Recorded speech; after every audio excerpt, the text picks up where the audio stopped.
Okay, we're live on YouTube. I'm sorry? We're live on Did YouTube. you lock? Okay, thanks, Alicia.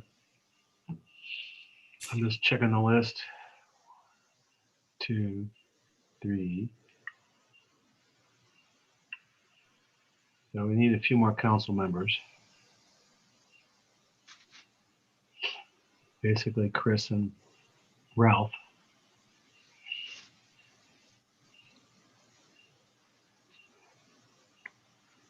And then we can start recording and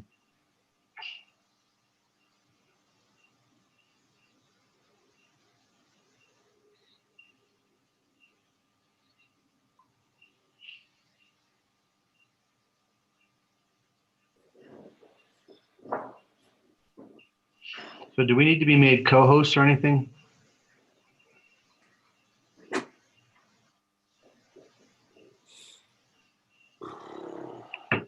Alicia? I didn't lock this one down as much because we're just telling everybody to go to the YouTube. Yeah. So you should have controls, but I'm assuming this phone number is Rob, but let me find out. okay. I'm gonna make everybody co-host just in case. So yeah, and I saw the mayor and the others just became co-hosts. So yeah, that's working. I'm here by Rob, is that you on the last 3 digits, 397? that is not me. That's not you. I'm here by video. Okay. Who is it? 397. You're gone.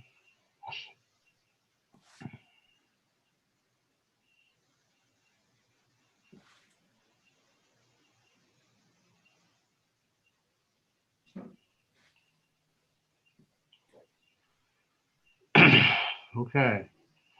We got Chris, Bob, Carol, Jerry. Only missing one is Ralph. Alicia, do you know, did your email include Ralph? Or did you use have you upgraded your distribution list or? let me double check. I thought it did.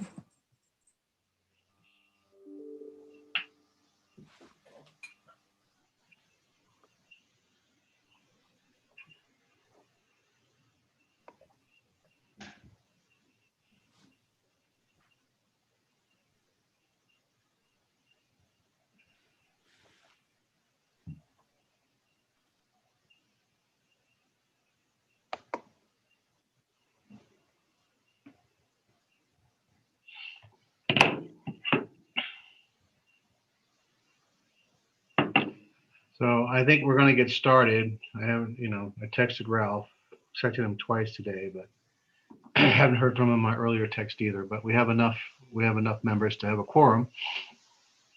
Polly's running late, so oh, wait a minute. Here's Ralph. So, hey, Ralph.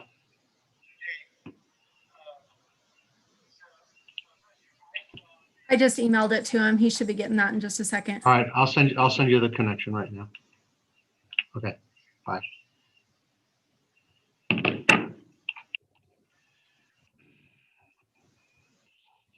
Apparently he didn't either see the invite or didn't know what to do with it. So I'm sending him an email right now with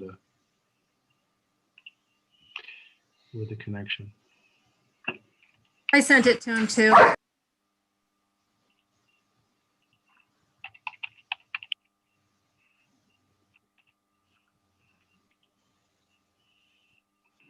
Okay.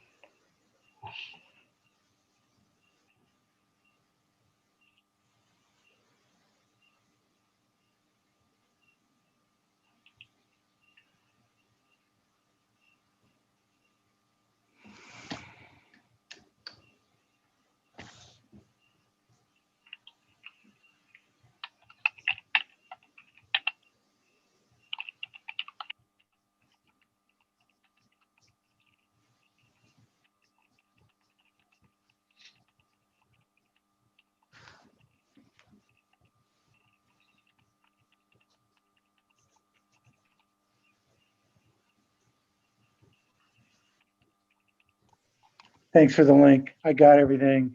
I think I was came in on the YouTube because I didn't see anything embedded in the, on the Zoom. Yeah, side. because it's a closed meeting, Ralph. It's just invited people only for tonight's session. Public So meeting, but public is welcome, but we're not taking public comment tonight. So they're on YouTube and we're working here.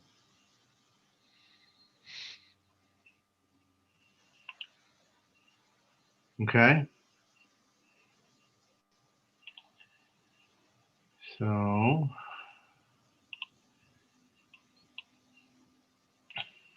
then, and we're recording, so that's good. Let's get the meeting going. This is special meeting October 14th, 2020 of the Hideout Town Council. The public can participate by live streaming on youtube.com at the link shown here and on our website. Mayor, correction, it's October 13th, not 14th. You are absolutely correct. Alicia, did I open the wrong one? Yes, I did. My bad. and just try to this. confirm, did the public notice go out with the YouTube link as well? Yes.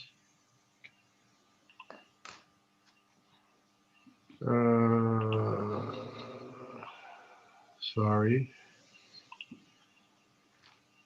Let's try this one. Okay. This is the Hideout Town Council work session of October 13th, 2020. Apologize for the earlier mistake. Had the wrong agenda open. Again, this meeting is live streamed on YouTube and I'm told it's up and running. Let's look at the anchor site determination as required by law.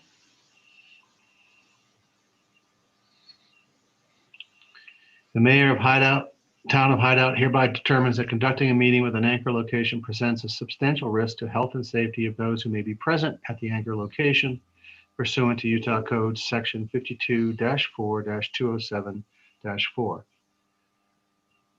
sub 4, and Hideout Town Ordinance 2020-03.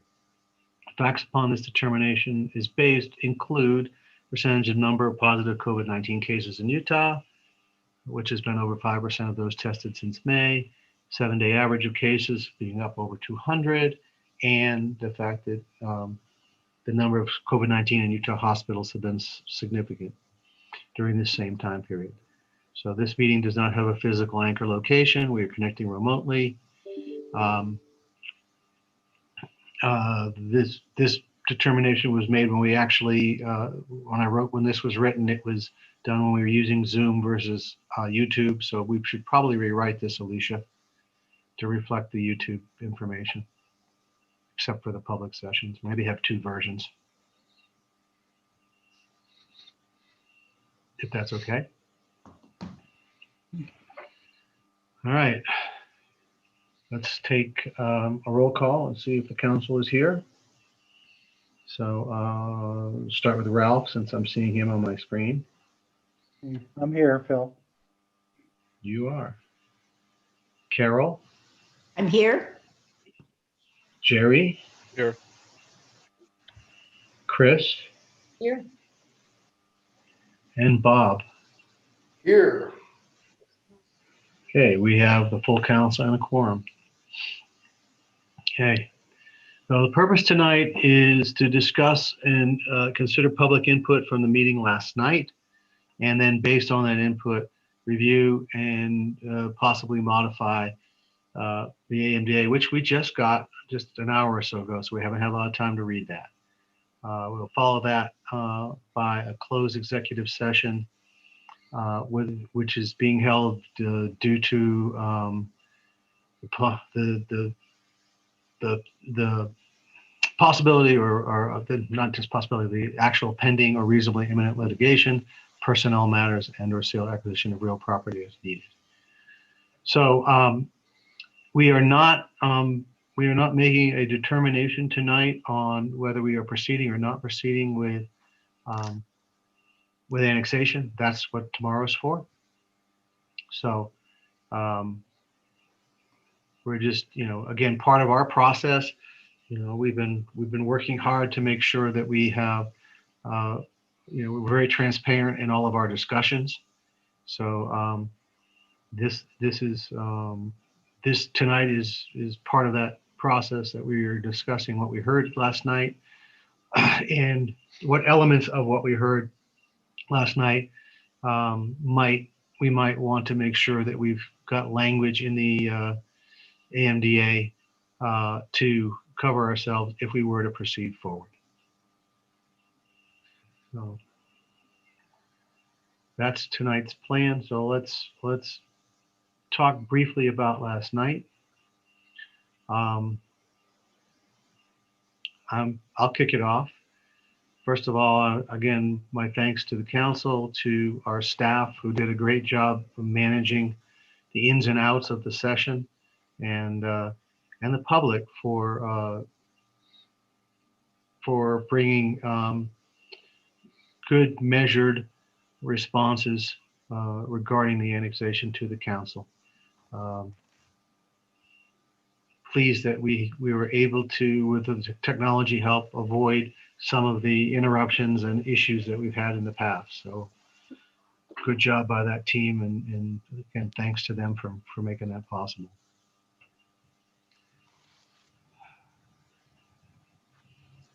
Some things that I took away last night that I think we need to take a look at, in addition to some of the things we've already talked about. I mean, we've talked about, environmental studies and feasibility studies and traffic studies and utilities and stuff like that in prior, and there's some version of those in the AMDA.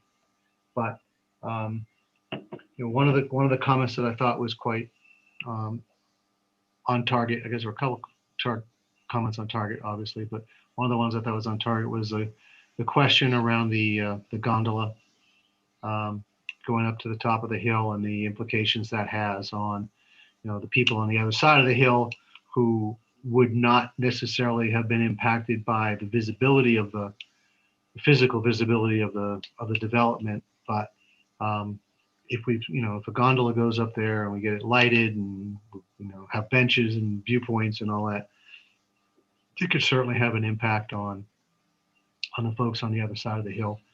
And I think that's something we need to put some language in about that. And I think we actually did that today, although I haven't had a chance to get through this revised version to see if it's in there. I thought that was one good upgrade to some of the things that we've been thinking about.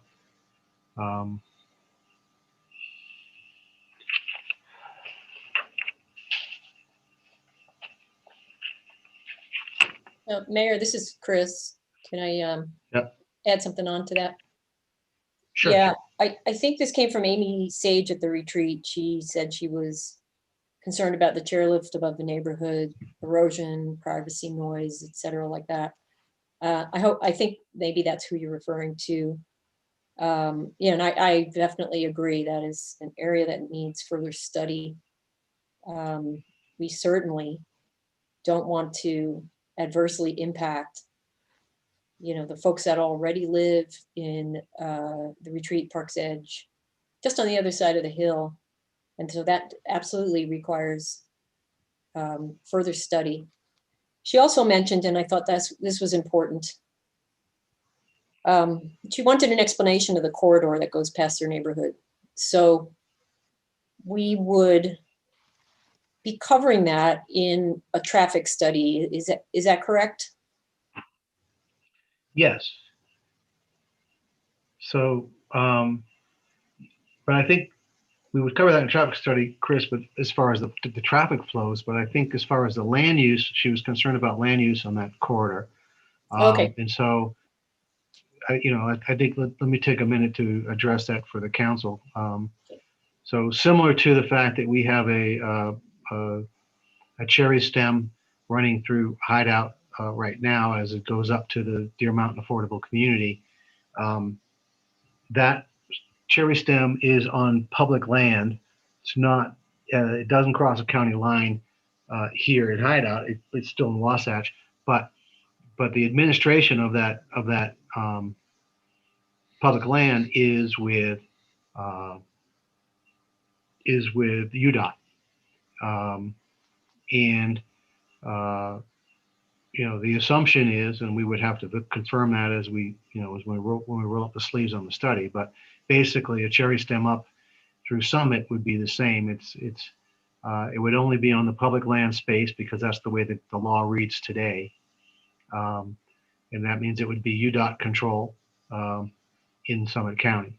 So it should not affect, any of their properties, either on the Wasatch side, because we already do that today. And it doesn't affect the Deer Mountain being in Wasatch while that strip in front is in Hideout. Clarification, Mayor. I don't think that any part of 248 in Summit County is included in the current annexation map. I believe All it. right. You think Yeah, it's- that's right, Jerry. We had that You're right. lines right. drawn on that map. Right. That's right. That line is going up through Richardson Flat, isn't it? Right. So it's not on 240. Okay. So the section in front of the Wasatch properties up there would be no different than what's in front of Deer Mountain, not the affordable community, Deer Mountain housing. So it's UDOT control inside Wasatch and or Hideout, but it doesn't keep them from being Wasatch independent of Hideout with that strip in front of their community. So that should hopefully make them feel a little better about that. And that's a good point, Sherry. Thanks for bringing that up. I was thinking of the older version, which showed a strip going down a bit further. Yeah, I think, the worry with, I think in that community is, one of the worries is that with the annexation running along those two roadways, what's going to stop Hideout from annexing any of the HOAs there without their consent? I think we should address that. Okay. Well, as you know, we cannot, under current law, we cannot annex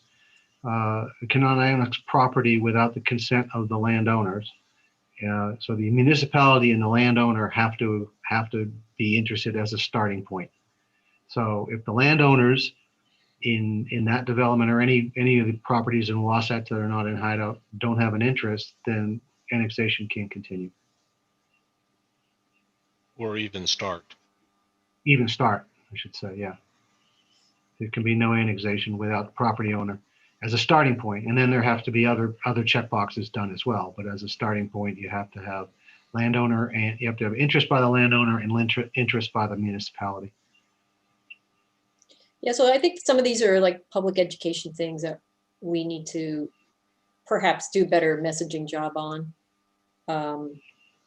Because I think people are, in the near vicinity are worried, and they're worried for good reasons because this is where they live. So I just wanted to call out Amy's comments because I just thought they were particularly noteworthy amongst other important comments that we got last night from the participants. I'd also like to interject, in the first attempt at this, we did have some conversations with some of the surrounding HOAs. And toward that point, Chris, is many of them feel that since we're included in the ADA or annexation declaration area that we adopted, they feel threatened because they're included in the map. So that's something else that I think we ought to look at and have some conversation about whether or not we can ease some of those ills by making a change to that or not. Well, Jerry, I remember that conversation with the Planning Commission. Yeah. That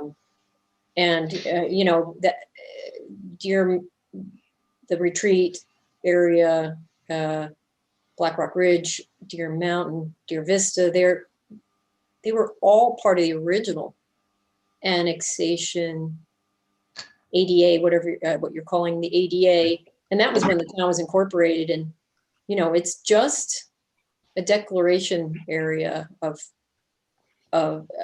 it's part of state law that we produce that map and an annexation policy plan along with it. And the one that we produced in 2019 is, to my knowledge, the first amendment, the first change to the annexation map that this town has issued since it was formed. Yeah, I agree that, that many of those properties have been in the ADA since 2010-ish or so. They probably didn't know it, and they probably weren't disturbed by it because we weren't making any noises at the time. So, I understand it's not a simple process to amend that. It's probably a 2 to 3 month process. And, if at some point in the future there was a meeting of the minds, just understand that if we were to remove that from the map, then it's a much longer process if we were ever to proceed that way. Not that it's impossible, but it makes it a much longer term to get it out of the gate. So, I'm not opposed to making some of the excuse me, concessions. They hear us say, I can't count how many times that we've said, if the landowner's not interested, that no annexation will happen, and yet this still comes up.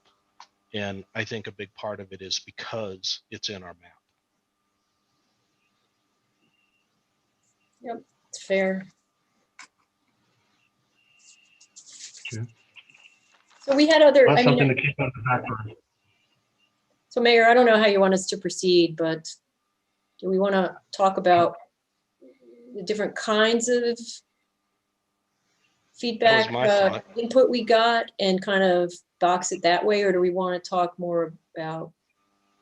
Well, I think, substance? we're talking about, part of public input was I guess there's two parts of the public input. Part is, I like it or I don't like it. And we heard a fair bit of that. And then, and we're going to talk about the impact of that on whether or not we proceed on tomorrow. All right. We can talk about,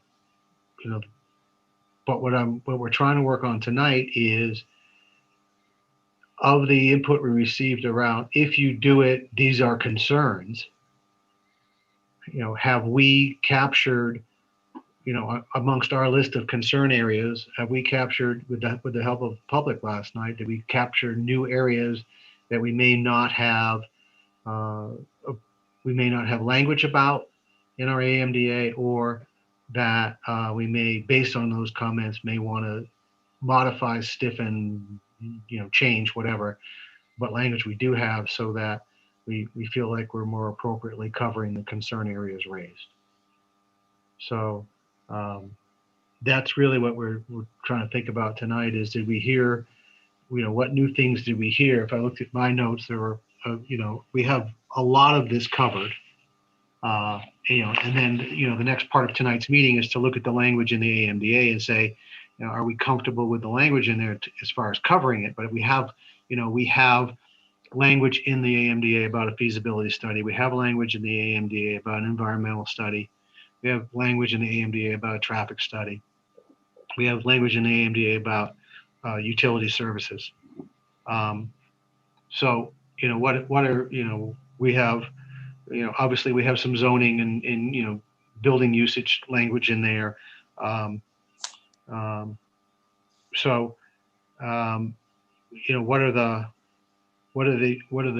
in your notes from last night for the council, in your notes from last night, what other things did you hear that that we want to make sure we either revisit or have new language added to make sure we cover it?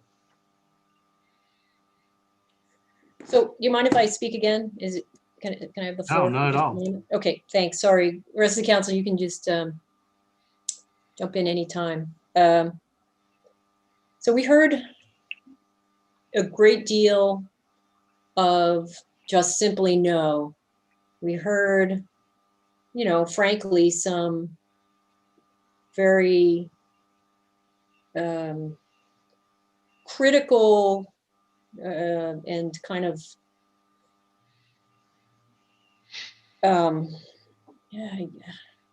we heard I'm gonna describe it as we had a lot of public clamor about why people thought this should just be a hard no, and that we shouldn't proceed. It's not lawful to proceed. You're, immoral to proceed. I don't think anybody said that last night, but I did read one of the letters we got saying that. And a lot of, attacks on the town and the council. One in particular really bothered me, and that was from Rich Wyman, who was on the radio this morning, at least on the KPCW report. So I got to hear, it was hard to hear the first time, and it was hard again to hear this morning when I was getting dressed. Calling us, the town, amateur at best, characterizing the council that way and the way we operate in the town. So now that was, I don't know, I felt like we had some unproductive public input such as that. If you want to know how we operate, we're only 1,000-person town. We're not Summit County, we're not Park City. We don't have huge budgets and a ton of money coming in.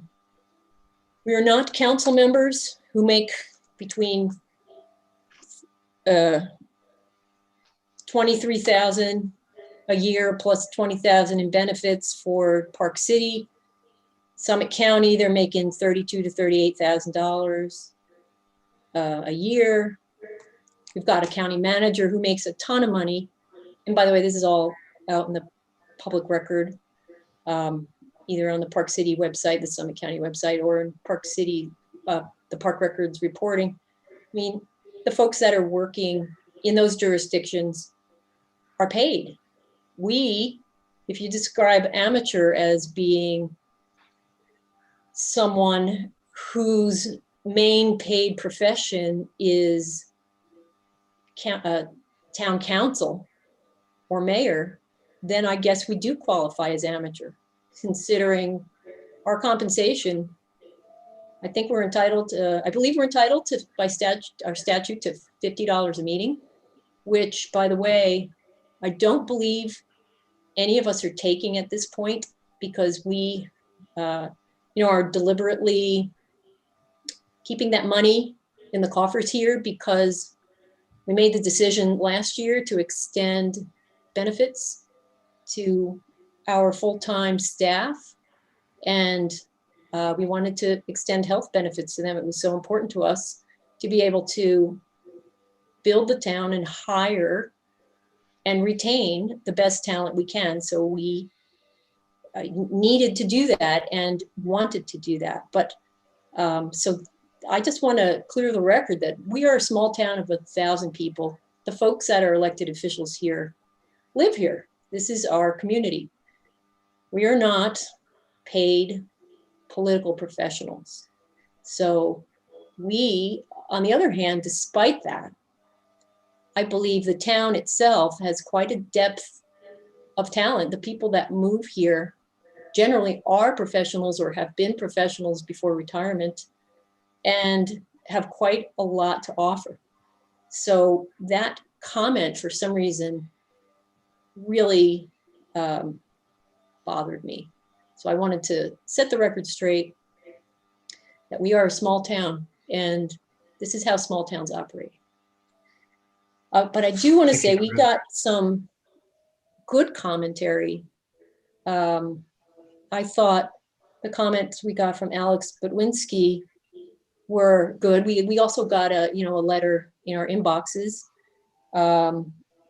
with certain amount of sympathy, but giving us advice on our development agreement with the developer, needing to make sure we got all the water, sewer, and the other services set before annexation, and advocating for a pause so we could make a rock hard agreement with our developer. That was all good positive input, I thought. So I wish we had had more of that in our public input session, and a little less of the jumping on the bandwagon. That's the purpose of public input. Of course, we want to listen to all views, including dissenting views which we respect. But we are looking for the public to help us think of things and point out impacts that, as much as we try, we may not have thought of ourselves. So I'm very grateful, in particular, to the people that gave us that input. Mayor, I know we also got a lot of mail in our that shared mailbox, Hideout Utah at hideoututah.gov. So I think we kind of need to go over some of that, because some of that actually had some good substance in it that I think as a council we should discuss. I agree, Chris, and I've read probably 90% of that thus far, and I think based upon the oral comments we got last night, plus all of the written stuff that we've received over the last 30 days, to me, there's sort of four categories of those comments, and you hit on two of them. One is hard no, and the other was on the other extreme, absolutely yes.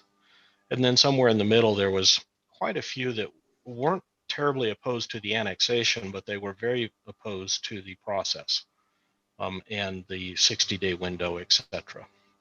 And so there's a group of that I think we need to address as well.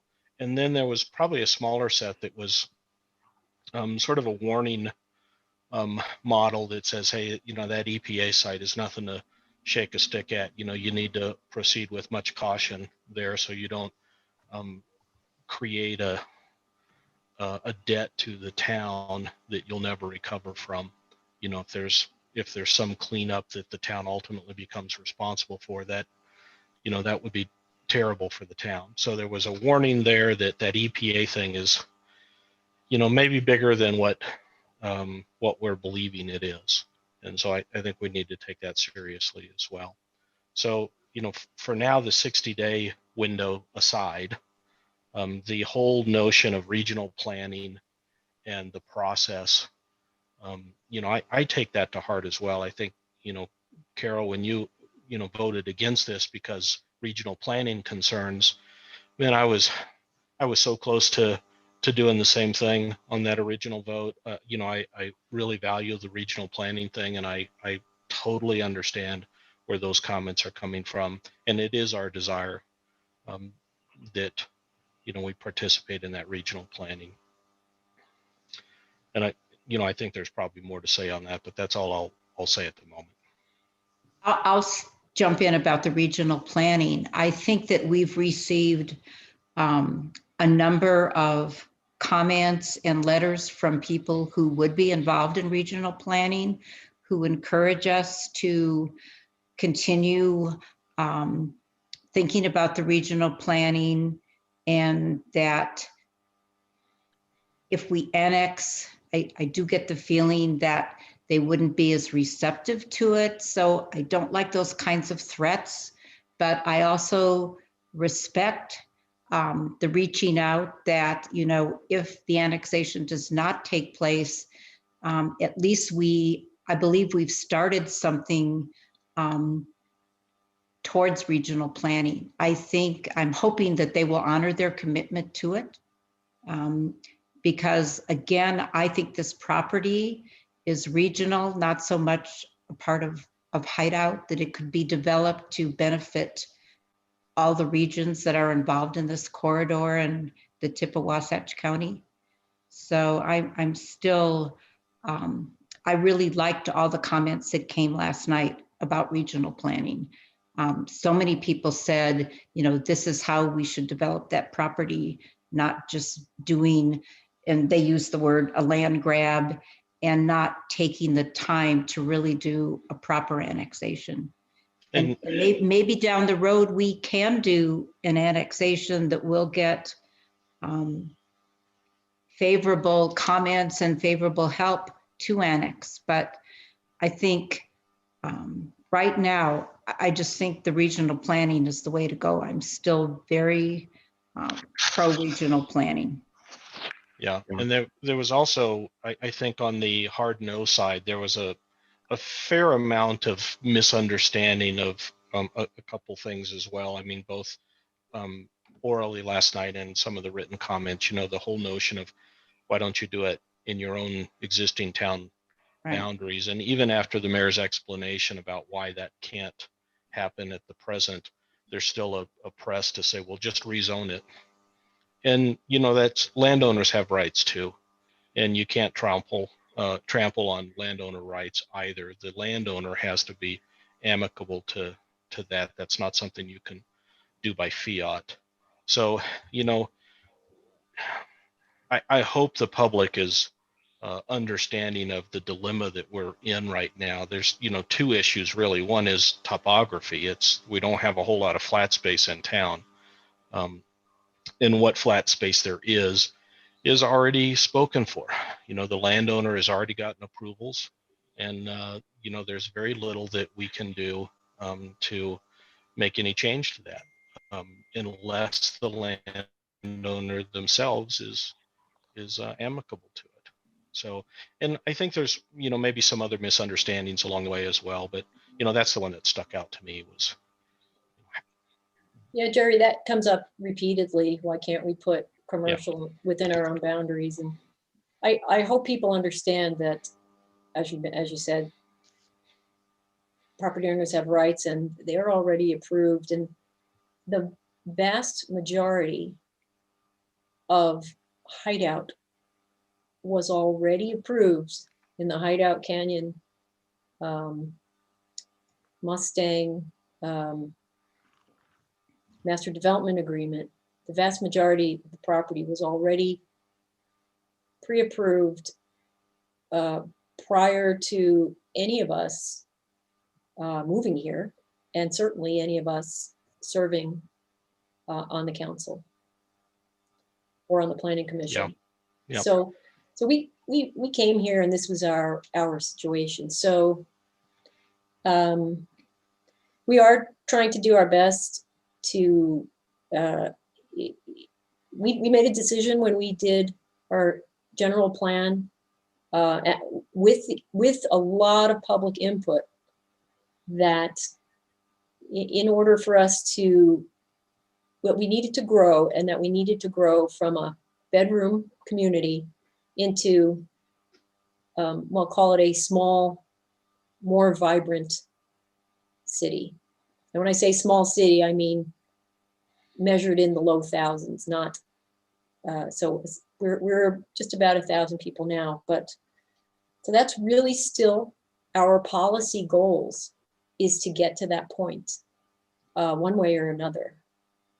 And this, you know, Richardson Flats, even though it has its issues with the EPA OU1 repository, and then Park City in general as a mining town just has issues with mine waste, always has. And, you know, those are real serious considerations. And those are areas amongst many areas that we would seek out and be grateful for the assistance of Park City and Summit County, and you know, all the folks that have experience in the mining industry, who live here, who have history with that issue, we actually welcome your help in order to understand this. I mean, we've met with the EPA, but I can say that we have many, many more questions than we were able to get answers for in a relatively short time.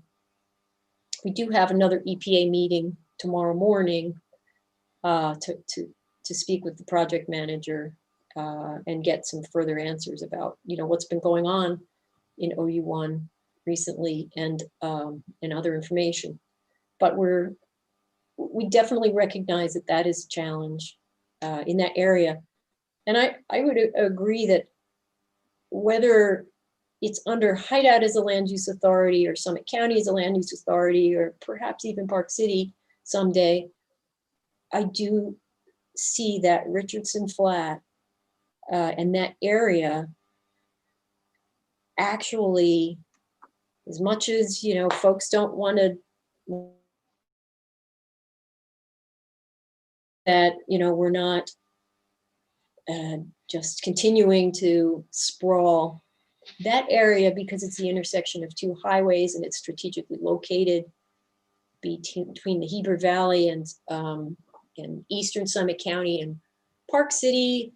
And it's a very strategic piece of property and a very well situated piece of property that someday could provide the services that this area is going to need.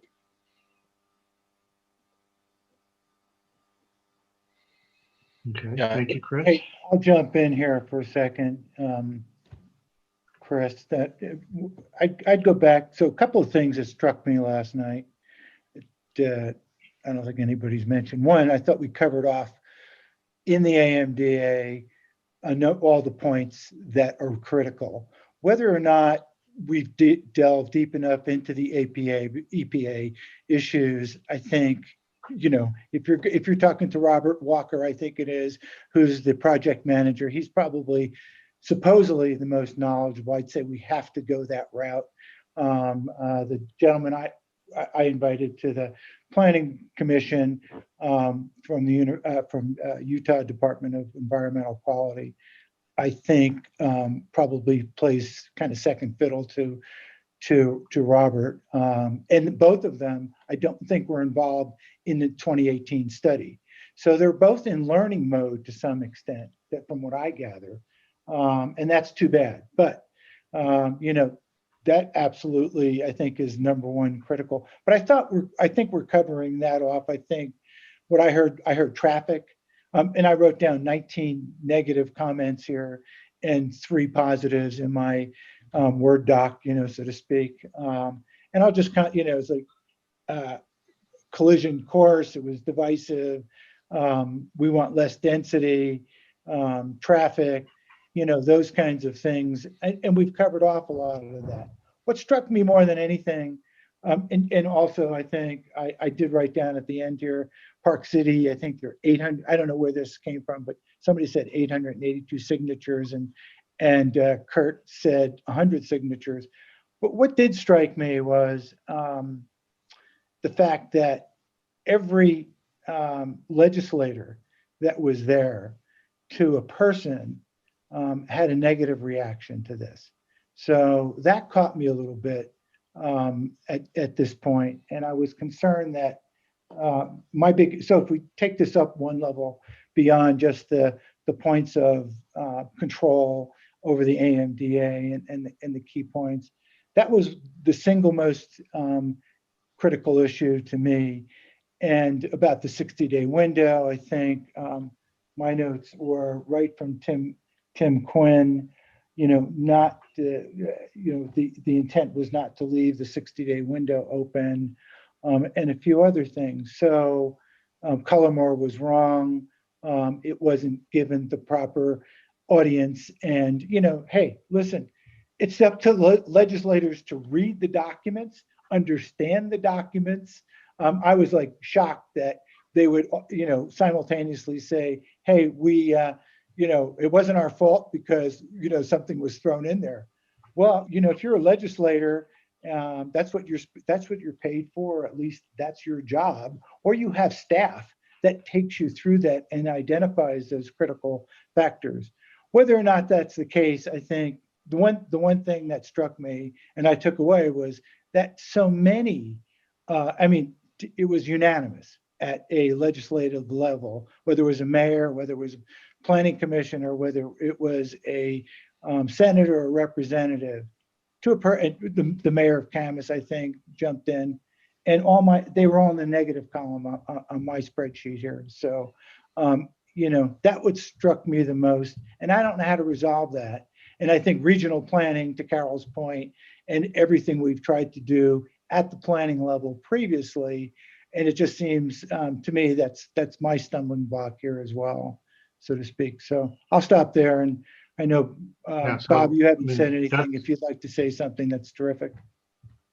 So one thought, Ralph. So that what you just said is all, I'm sure that's going through everybody's mind, and that's what you're going to be thinking about, as we look at, making a decision around a vote to proceed or not proceed.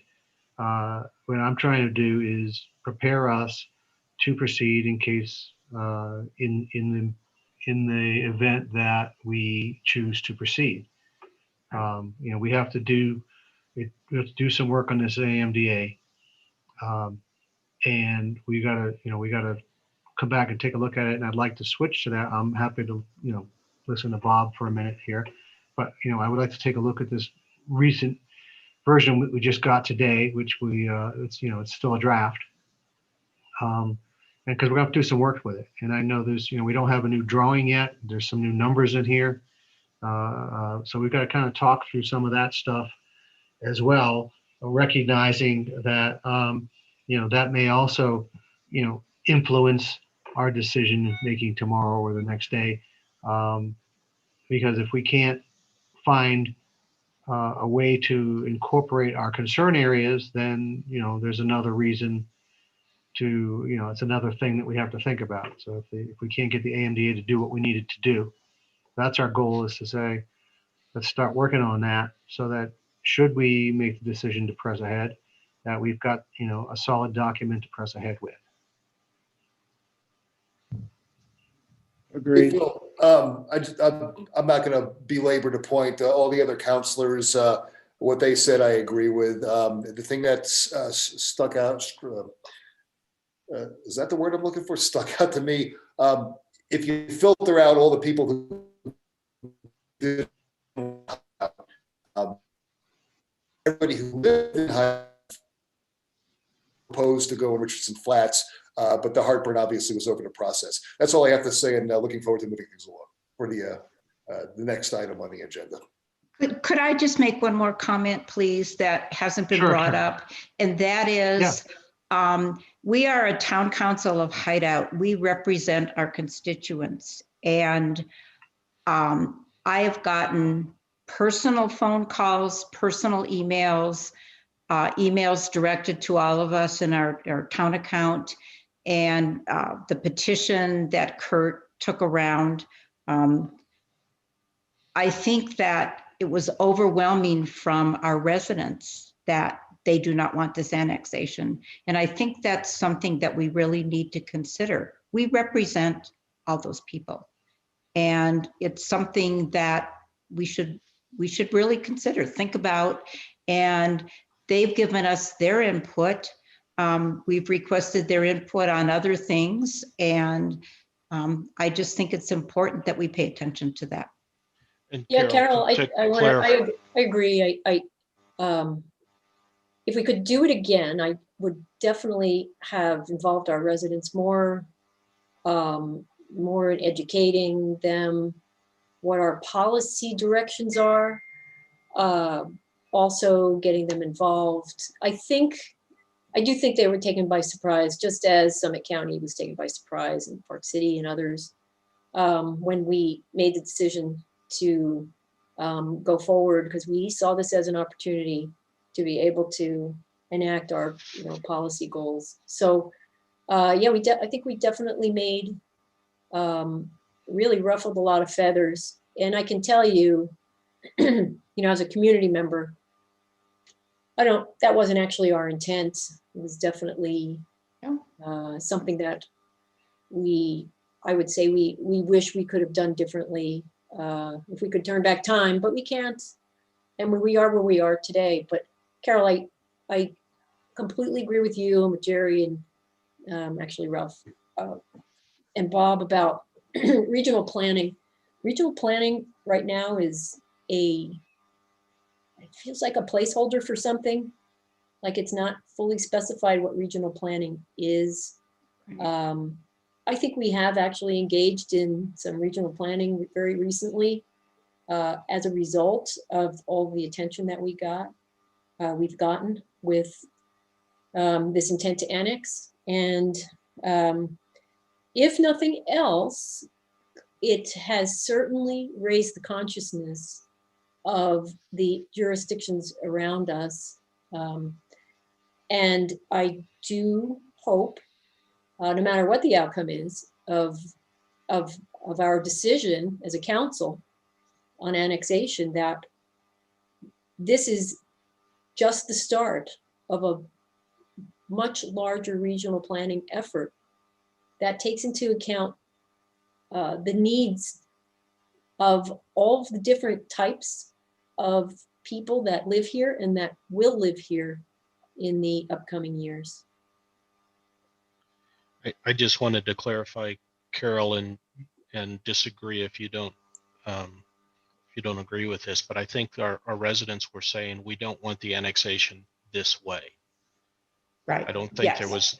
there wasn't a clamor from the residents that we don't want the annexation. They're just disappointed in the process, disagree with the process, don't like the 60-day window, various reasons that they don't like the way we're doing it, not necessarily the end product or goal or outcome that we've put on the table. Yeah, Jerry, I would agree and I'd add to that, that a lot of the pushback we've gotten for people who don't want development there no matter what, you know, they're folks that are trying to preserve open space. They believe in there's too much growth already here. Why would we continue to grow more? So there's people, and that's, you know, those are their philosophies and those are their positions. And I don't know that we're getting that message from our constituents, but we are getting it from, you know, folks that that live outside of our community, outside of the Jordanelle area generally. So, you know, those are legitimate viewpoints as well, because, you know, there isn't a certain amount of preservation, open space, wildlife corridors, a lot of the problems that development, you know, creates to solve for the needs of people actually impact the environment, they impact wildlife, etc. So, you know, it's definitely a balancing game. How do we meet the needs, the very obvious needs that are coming with so many residents, so many entitlements around the Jordanelle already. And then in our current, you know, COVID society, it does feel like people, even more people, are wanting to come to Utah. It's a beautiful place. It's no wonder people want to live here. So, you know, that's always, we're a magnet for growth. And, you know, we have to manage it smartly with our regional partners, I think. But, you know, growth is going to happen. We just have to, I guess, be part of the solution. Yeah, growth is going to happen whether we're ready for it or not, Jerry. And we just have to do our best to try to be ready for it. So just want to make a comment that, you know, we have worked really hard to make the right steps in the public process work for this. We have received a significant amount of harassment as we've tried to work the public process through Zoom bombing and the like. My family has been harassed. There were people outside my house again last night, making noise and thinking that I'm working from home instead of the office. And so the whole purpose of a public process is to ensure that the public has a chance to give input, right? As Chris mentioned earlier, this council is doing this not as a full-time job, but doing what we think is best and right for the community, and bringing up issues that are key for the future. And I think it's deplorable that there are people who believe that bullying and Zoom bombing is the way to get what they want. And I want to go on the record and saying that that's not going to work. We're going to run this process the way it needs to be. We're going to listen to the rational heads, and you can keep putting up signs and throwing stuff at us all you want, but it's not going to solve anything except make us angry.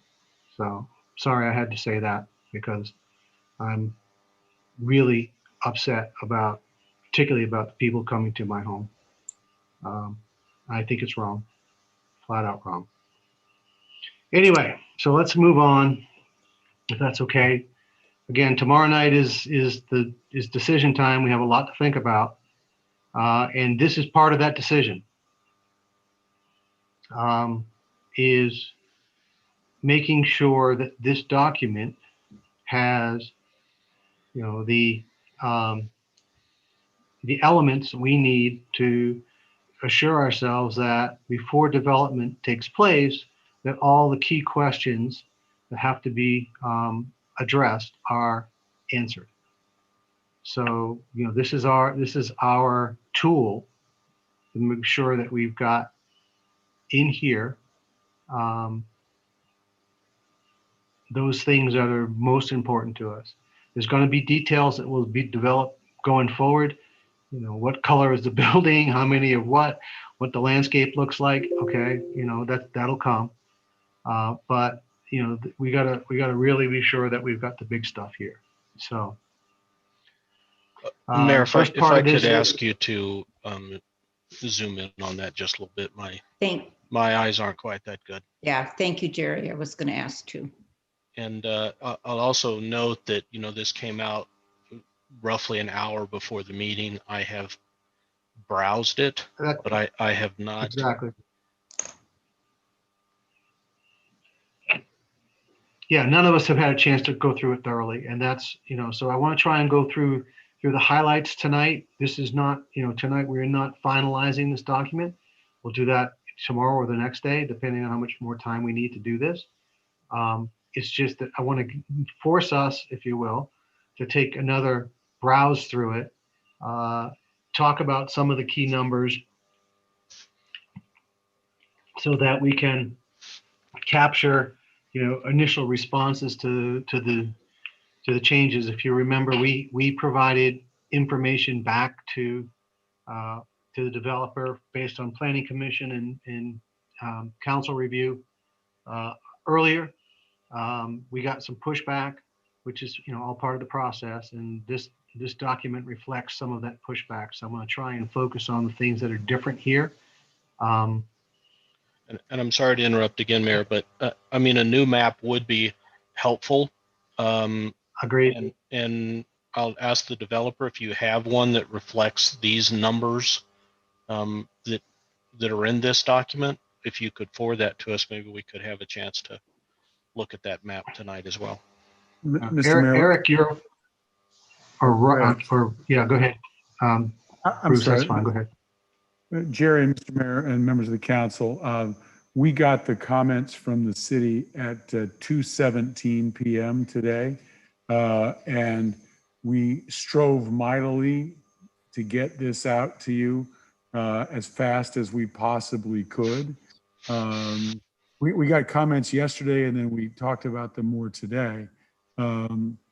Yesterday at 2:17 p.m. And we are working on a new draft of the map. It will be done, I believe, tomorrow. Eric may have a better timeline for it, but I believe we'll have it to you tomorrow. That was, sir, the first question that I asked as well, which was the council's going to want to see a map, and it's going to have to be an exhibit.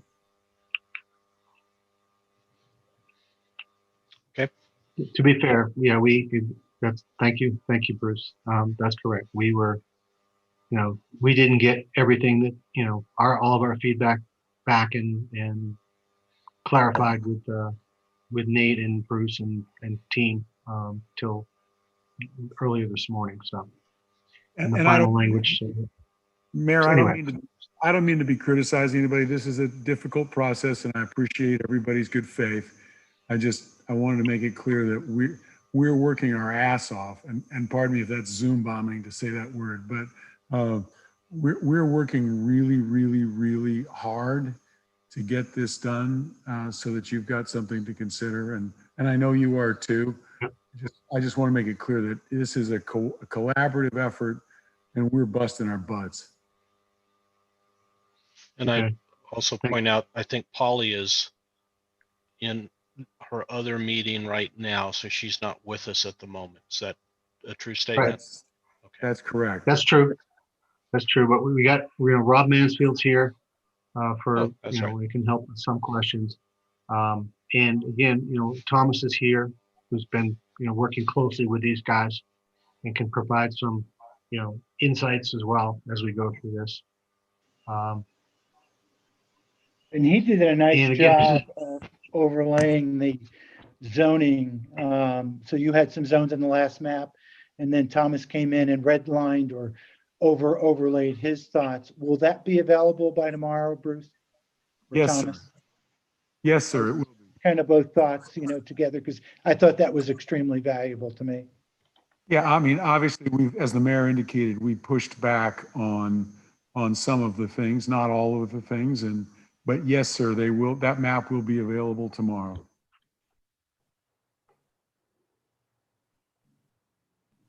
but the numbers are here tonight, so that's a place to start. Yes, sir.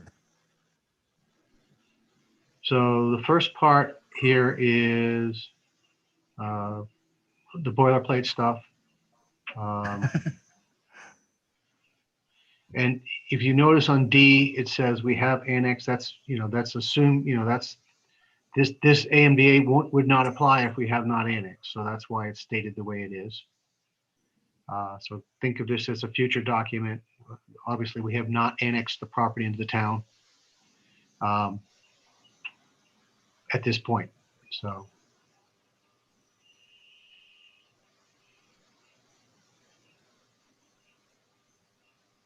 So again, you've probably seen this. Mr. Mayor, would it help if I explained a little bit of the origin of the document that you're showing? I think it might. Okay, I didn't go. I mean, I thought the council had some background on the first versions of this, but by all means, go ahead, Bruce. I appreciate it, and maybe they do. And if I'm repeating myself, I apologize. What I did was I took the draft that you had seen and made some comments on it. I accepted all of the red lines that were embedded in that document. I then worked on sort of 6 major issues, including the number of units, the affordability of the units, the trail, timing construction, the commercial construction, et cetera. And I made those changes to that clean version after accepting the red lines. And then I went through the draft that Polly had sent, and I tried to make as many of the changes as I had time to do, and B, were likely to be acceptable to Nate. So what you're seeing is a hybrid, and that's how it's here. And I just thought that background might be helpful, Mayor. Thank you for indulging me. Good. Thank you, Bruce. That's glad you stated it well. So this is an attempt at a consolidated or an integrated document between comments we made and comments from the development side. And that's, I guess that's really what I'm saying. So, we've had a cut, they've had a cut, we've had a cut, they've had a cut. So we're getting there as far as something that trying to represent both what the town wants and what the development team is prepared to accept as part of the demands on them.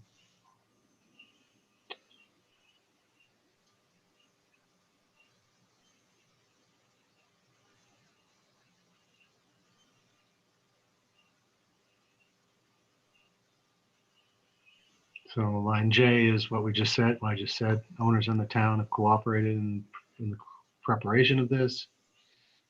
For example, Mayor, on line L, Polly caught a change in the town code from what it was based off this template that I was using to the Right. new version of the town code. So some of the changes are just minor cleanups. Other changes are kind of a compromise between what we originally proposed and what was in the comments back from the city. I keep saying city because you're going to be a city relatively soon. So, Well, yeah, I mean, according to unfortunately or fortunately, maybe fortunately, the Lieutenant Governor's office is pretty busy this year with some other stuff, and he hasn't sent us our letter yet.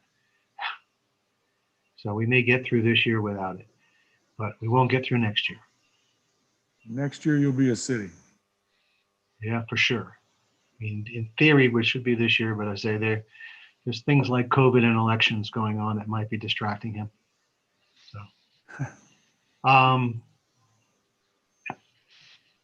so that's the sort of the boilerplate stuff. There's a bunch of terms here. Again, I'm not going to go through these tonight because you guys are going to have a chance to think about this and mark it up tomorrow. Mayor, before I we get did back have into I it. did have one question on administrator. So I want to understand who that is or what body that is. Jerry, the usual practice on handling a relatively large project like this is to have the town designate someone like the town manager or something. Usually there's a process where the town council the mayor would recommend, the council would approve an administrator simply to handle the day-to-day coordinations and operations of how this is done. It's a detail that the town would have in its control as to who was appointed as the administrator. So Mayor, are you thinking this is Thomas or Ryan or a combination thereof, or the planning commission? Who or what is going to serve that role? Well, I mean, we'd have, if we get to that, Jerry, we'll roll up our sleeves and talk that through. It could be that we decide to put a project manager on this thing. It may it depends. It may morph over time.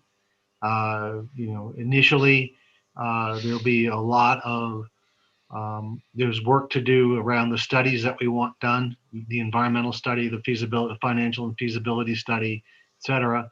And then at some point, when it moves to, active development, then maybe that person changes over time.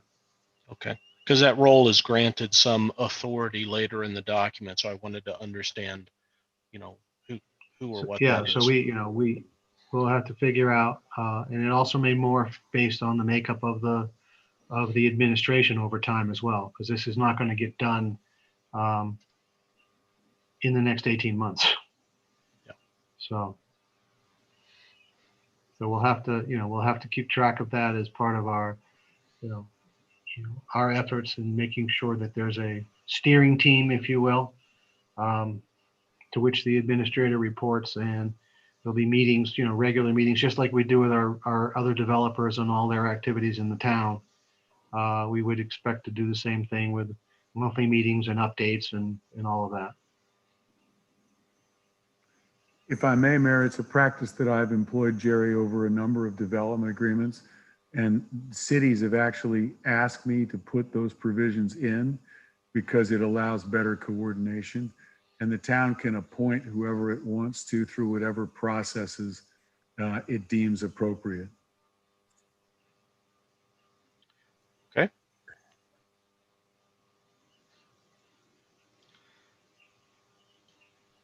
Yeah, let's hold there on the commercial project's estimated size. Yep. So that number has moved a bit. So talk to me about where 95, how we landed on 95. Nate's going to know the answer. Nate and Eric are going to know the answer to that. I'm not. I put in, I was the scrivener there. I put in the number that I was given.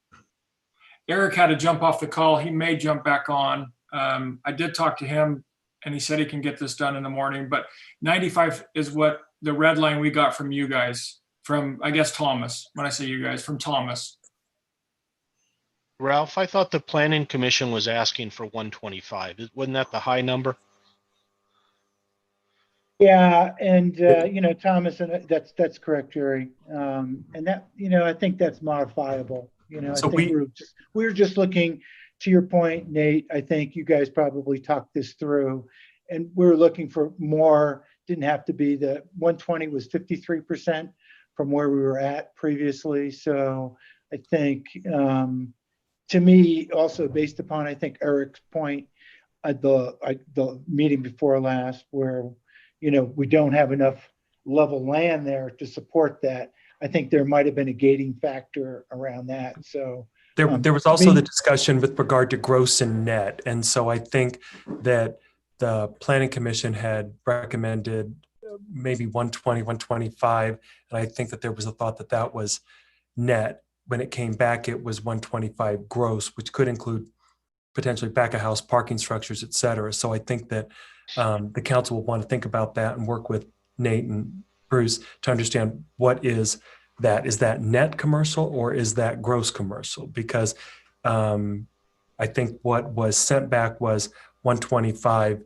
How about 125,000 gross? And I think there was a clarification that, yeah, some of that is internal parking space, back of house, you name it, right? And so this could be 95,000 net. So that'll be a discussion that you will want to walk through. Yeah, and Thomas, did you remove or did you consider or discuss with Eric and Nate the center section? I think there was an open area in the commercial. Was that being taken back, or was that, so to speak, net of gross? I'm not sure which area you're talking about. I know that Eric has the red lines and he's going to look at a potential reconfiguration down there. So maybe that'll come back in the new concept plan. Okay. Ralph, I can tell you that when the comments came back at 10 p.m. today, it said net, and I didn't know because I hadn't had a chance to talk with Thomas, the distinction that somebody was trying to make between net and gross. So I threw the number 95,000 in there. We can deal with that with Eric and Thomas and Nate. I just put a number in there to start because we had to have a number because other numbers are based off of percentages. So you have to have a number. And I think that's fair. We can work through the details of that. Yeah. Yeah. And I think you're converging in the right area. So that makes sense.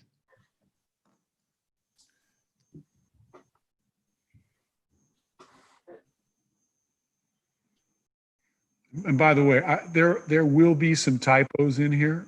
I apologize. I'm doing this in 2 hours to try to get it out to everybody.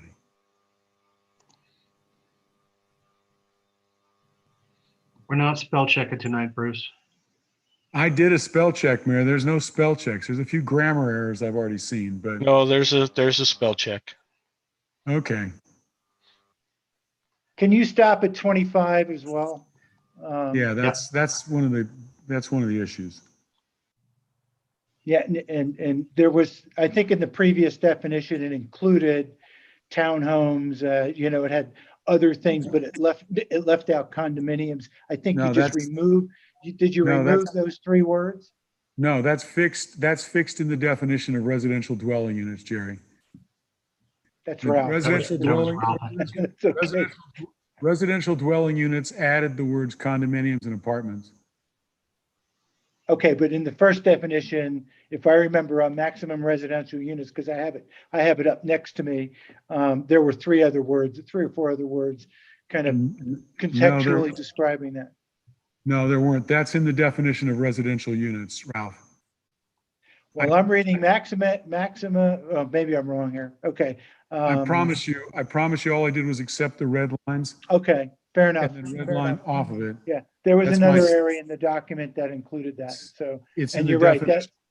that's the residential structure. It's in the definition of residential units, and the reason is because sometimes I want to use the word maximum and sometimes I don't. So I had to have parallel definitions of both. I've done this a bunch of times. So what you're referring to is in the definition of residential units, and I fixed your concerns. I had just barely enough time to go through all of the embedded changes from the MBA, the AMDA that Polly had sent me, and I made scrambling to make every one of them I could. Okay. So I want to, So one more comment on this. It says 600 here, and is it 480 in the in the table, the new table? So that No, seems to be out of whack. The new table's supposed to be 600. If there's a mistake in there, I'm going to shoot somebody. It's 600 up, but 480 are market and 120 are affordable. Okay, so you have to take me through that change. Yeah, we'll get to that table in a minute.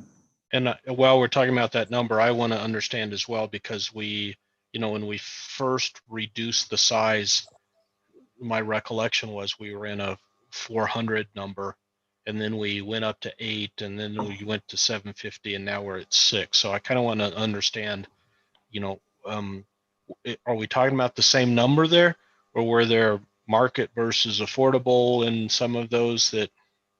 Yes.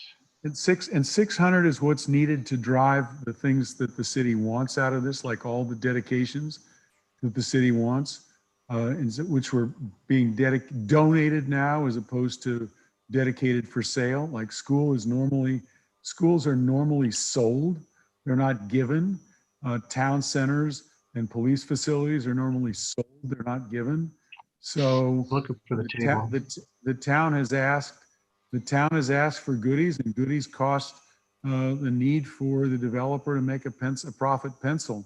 And that's why the number is what it is, because that's the number it takes to pencil the project. So that's, Could you go that's back the to new table. 1.2.30, please? Mayor? I will, Ralph. I just wanted to show the table, if that's okay. So everybody can see where that 600 comes from. And by the way, the the affordable units in most jurisdictions are essentially bonus units as opposed to counting against density. And affordable units, generically, the 100 to 120% of market will make money, obviously. The 80% will break even, the 50% will lose money. So if you're demanding money losing units, then there's going to be more units. You don't want to be in that old joke, I lose money on every unit, but I make it up in volume. So I think, earlier we talked about affordable versus attainable, and that was a function of the percent of AMI. So I'm sorry, Mayor, I'm not done on the table quite yet, but so would the 80% then be the attainables and the 50 to 80 be the affordables? I've never found it helpful to get into false nomenclature. I think that's a generic phrase that people have used, in that 80s are attainable and 50s to 80s are affordable. But I've heard people use that phraseology both ways, frankly. And I don't find the nomenclature to be particularly helpful. And Jerry, I tend to agree. It can be hard to use the nomenclature, but if you're looking at this table, for sake of simplicity, I would think that above 80% would be what we kind of call workforce housing or attainable, and certainly the cottage units at about 100%, 120% of AMI. That's middle income. That's attainable. You could make the argument that that's attainable. So in the last iteration, we did not have town center apartments. We had condos. We The had last iteration, cottages. most of the condos were up on the hillside. They were up in the area called the Meadows, I think it's called. And so now Apartments were up on the hillside. Thomas, you said the condos. The apartments were up on the hillside. I'm sorry, the apartments were up on the hillside, and now the applicant has agreed to bring those down into the town center with the condos. So you'll have a mix of income units that would activate the town center. And bring that's the mass closer off to the hillside. closer to the transportation hub too. So that's That's a right. positive. Yes, sir. That's right. It would reduce traffic up that road into the mountainside as well. Yeah. And again, we will have the map as fast as we can generate it. We just haven't had, unfortunately, Eric has more work than I do at the moment. I'm on vacation, literally, as we speak. And I just took my vacation to do this. Eric is working on 2 other projects, actually for clients of mine, and just didn't have the clock to do the bandwidth to do it in 2 hours.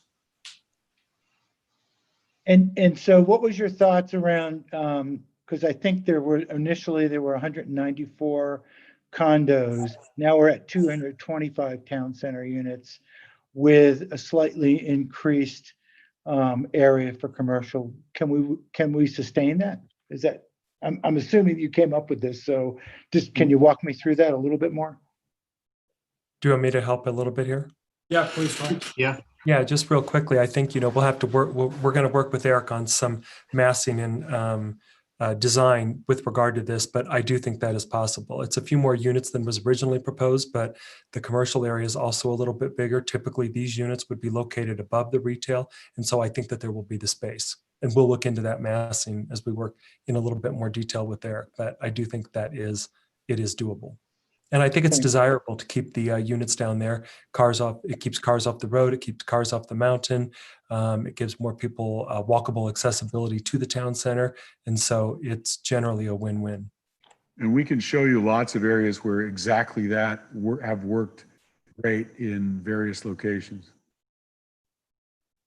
And thanks, guys. Thanks, Thomas, for that input. That's useful as usual. So Ralph, you had wanted me to go back to 1 point something, or? Yeah, can you go back This to 2.1.2.30? I just wanted to make sure that the words were, and Bruce corrected me in the right way. I was mixing up the maximum residential units with residential dwelling units, and there were some words in there that seemed to be missing a word or two. And I put them in, and they may be. I can promise you there are mistakes in this document. Oh, there's a typo. Okay, So- it looks like you brought in apartments and condominiums in red Again, lines. what I did, Ralph, was to the extent that I had the time, I took all of the very helpful clarifications like the code section, these words here, and I migrated them directly from the draft I got from Polly. So most of these little isolated words that you'll see here are changes from you, Jerry, Polly, Thomas, etc. I didn't have a chance to do my usual, which is to make a comment out on the side explaining where why the change was made. But that's the generic reason for all of these little word inclusions. Yep, thanks. I really busted my ass to do this. And I'm going to say that again. Bruce, third time's a charm, Bruce.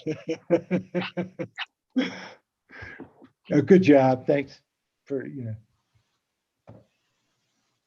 I will say, Ralph, I know you are against the townhomes. And so you'll see that we put in there townhomes and cottages, and we just hadn't drawn that up. And so if you guys don't want townhomes, we will just go with Mayor, stop there for a second, would you? cottages. Yeah. Hey, Nate, that's a good thought. You know that the planning commission almost unilaterally came out with, at least a better mix, and you know what the input was. So I think you're driving towards that goal, and I think that's the essence. And of what we wanted Thomas to continue to look at from what I would call a cooperative planning effort. So thanks for that input, Nate. Yeah, And so I just- and I agree, Ralph, that we've got plenty of townhomes in town. In fact, Nate, you're building a bunch of them. So having a different housing style would be great. And I really don't like the fourplexes. So even if we've committed to take out, we had 6 and 4plexes in there. We have committed to do duplexes, just Okay. the townhome. So if we do any townhomes, and we'll have that figured out tomorrow, it'll just be the duplex. Okay. Mayor, the reason I ask you to stop there, thank you very much, is because this is just another example of probably 50 in the document where I took all of the changes that the town was requesting and added them in the public services. So I just wanted to make it clear that and by the way, I apologize. I'm losing my voice because I have to have voice surgery in 2 weeks. I postponed it just because of Well, this. your family must be thrilled. Everybody is, Mayor. That's a joke that everybody makes. And I deliberately throw the softball and hope people hit it into the cheap seats. But I did that. And I've also had nothing to eat all day because I worked on this project through lunch. So if I sound a little tipsy, that's the reason. But I wanted to point out to Jerry and Ralph especially that when you see things like this, those are changes that you and Polly had suggested, and I cloned them in. The notice, for example, I didn't put in internet fiber service because God knows whether we're going to be using fiber or not 2 years from now. We may be using Skylink. And Bruce, that's why in the version that I sent to Polly, it said or equivalent. It may be 5G, but I think everybody understands what fiber speeds are. So Jerry, yeah. that's why the version I saw didn't have or equivalent. It just had, oh shit, I just lost power. If I lose power, that means I lose internet. I'm sorry. Well, we still got you right now, but I know, but I'm just, if I drop you, I'll try to come back. But sometimes you'll see your thoughts reflected, but not your exact words. So I just wanted to be clear that I did this in good faith. When you see the lights dim, that means I may go out. And Bruce, I think my point in that was that, something like Utah broadband is not going to be sufficient. So we want to make sure that. I understood your point, but I can't there's a point where you can't manage the drafting of a document. You just got to live with it. So anyway, I just want to be clear that I very carefully went through everything in the interlineated notes of the document. And to the extent I could, I incorporated them into this document. It isn't final. You'll actually see some notes as we go further that say we need to deal with some of these details.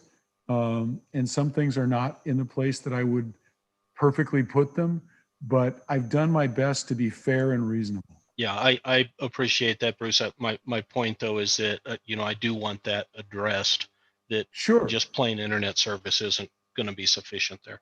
Okay. Fine, Jerry. When you mark that up, that's one of the changes we'll make. Oh, it already was, and so Polly got that version. Well, we're trying to get. So okay. Oh, you mean when we mark this one up? Yeah, we mark. Let's not. My point is, let's not try to do. Yeah, that's fine. That's fine. Let's not do the micro stuff tonight.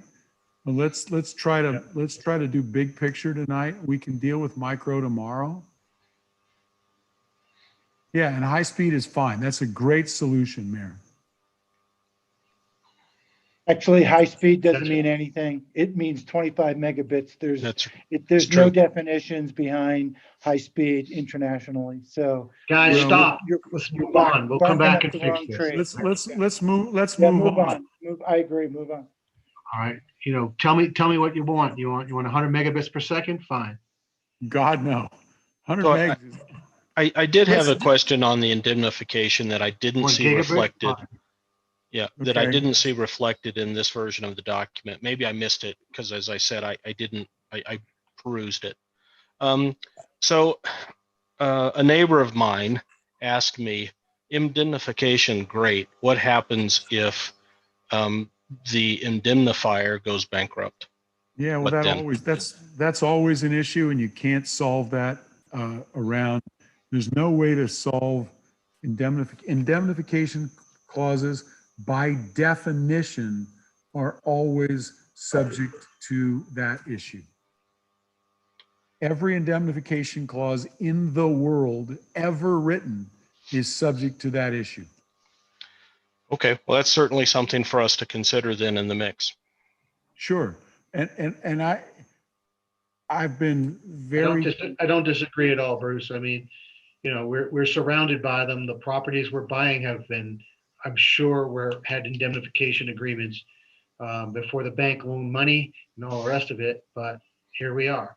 So, and there's a provision that is escaping my head at the moment in regard, and I unfortunately was counsel for Suncrest through its bankruptcy after it failed. And there's a clause in the bankruptcy law that I apologize for not being able to remember the words, but it specifically says if you've got a future performance, it's subject to bankruptcy. But Jerry, let me be clear. We have, because, and I don't know if everybody understands this, and my environmental counsel isn't on the call at the moment, but Nate is primarily exposed more than anybody else. And what the kicker in environmental indemnifications is you have to do what's called all appropriate inquiries before you buy the property. If you don't do all appropriate inquiries, then you are subject to chain of title liability. We have Nate, because of that, I had Nate hire the best environmental consultant and the best environmental lawyer in the state, and we performed all appropriate inquiries, phase 1, phase 2, where required studies. And what we've determined is, and I think we've provided them to the town, we've determined where the liability is. And this provision here is what I call belt, suspenders, and stapling your pants to your stomach, where you've gotten rid of all reasonable possibilities, and you've indemnified around them. And we've indemnified everything you can think of. And we have site visits, somebody suggested, and I put in here completely, so that when the site is being disturbed, there's somebody there to monitor the site to make sure that no Pandora's box, which would trigger indemnification, is exposed. And if somebody exposes something, you stop. That's what environmental assessments in real time are designed to do. So to the extent that it's possible, you have BELT, which is the environmental assessment. You have suspenders, which are the ongoing evaluation of the project. And then you have stapling your pants to your stomach, which is indemnification. I can't give you any more. So I did notice that the on-site consultant has a time frame of 4 years, and No, that's the indemnification. It's got a 4 years because that's when it's going to happen. The consultant is actually on site during all development. The indemnification is 4 years, and no one is going to indemnify for 75 years. The 4 years is standard clauses in these contracts. I had the same question around the time period of 4 years. Why are we limited to? So Bruce, can you tell me why you think we're limited to 4 years versus say 10? Well, can we scroll to that section too, so we can see it while we're talking to it? I don't recall where it was. It's 2.2.4 right here. It just. Well, actually, down, the numbering has changed a little bit. Keep scrolling down a little bit more. The answer to that, Jerry and Ralph, is there. It is right there. Yeah, the answer is I don't know, and I can tell you this: the reason where that clause comes from. Holly requested our environmental lawyer to draft this indemnification language. He drafted the language. I cloned it in. I don't know the answer. Okay. If you want longer, we'll talk about it with our environmental lawyer. I don't know. I'm not, there's a reason my joke is that there's a reason I'm good at what I do, and that's because I do what I'm good at. I am not an environmental lawyer. So the reason you see the word "for" here is because my environmental lawyer said "for." We'll talk about it offline and get back to you. Fine. And I guess I read the sentence before that talked about encountered during site disturbance, and I put the 4 years on that. So, maybe a little clarity about that, because I'm thinking site disturbance is going to be happening much longer than 4 years. And you, Jerry, you may be right, and we will take your concerns and Ralph's concerns and other people's concerns, and we'll take them to the environmental council. Somewhere between 4 and 75, I'm sure we have a deal. So, I mean, yeah, okay, we'll deal with that. I've got input on that as well, but we'll deal with that in the morning. And as you can see, those clauses the mayor is just bringing up, I literally cloned them directly from the language that you sent.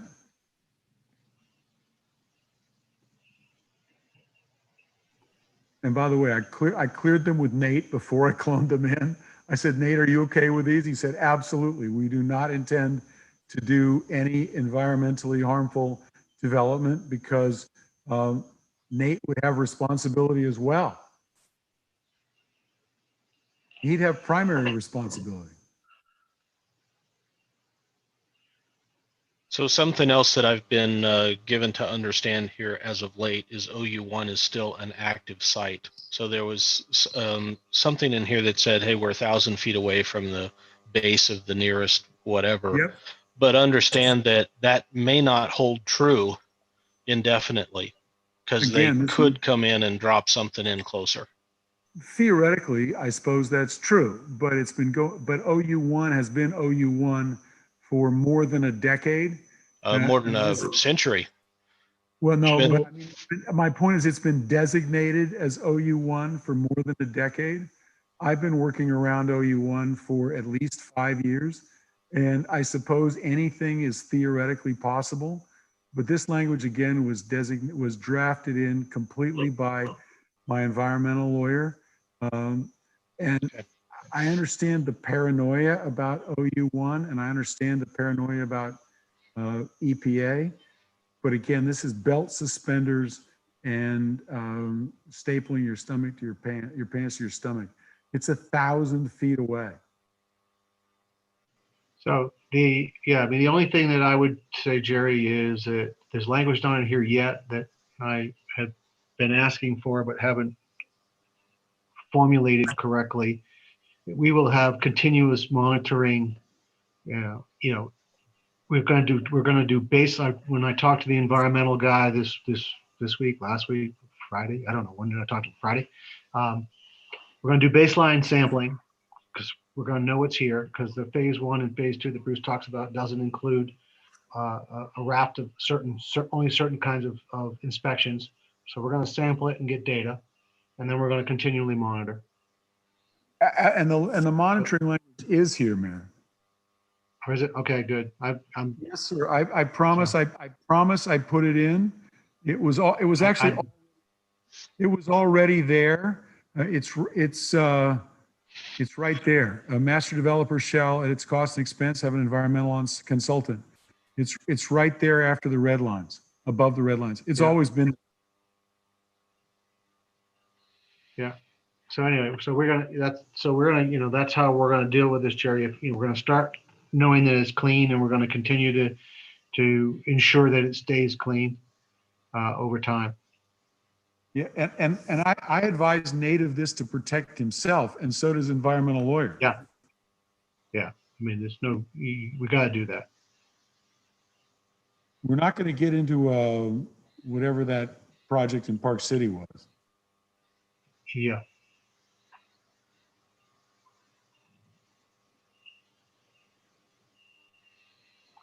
Okay.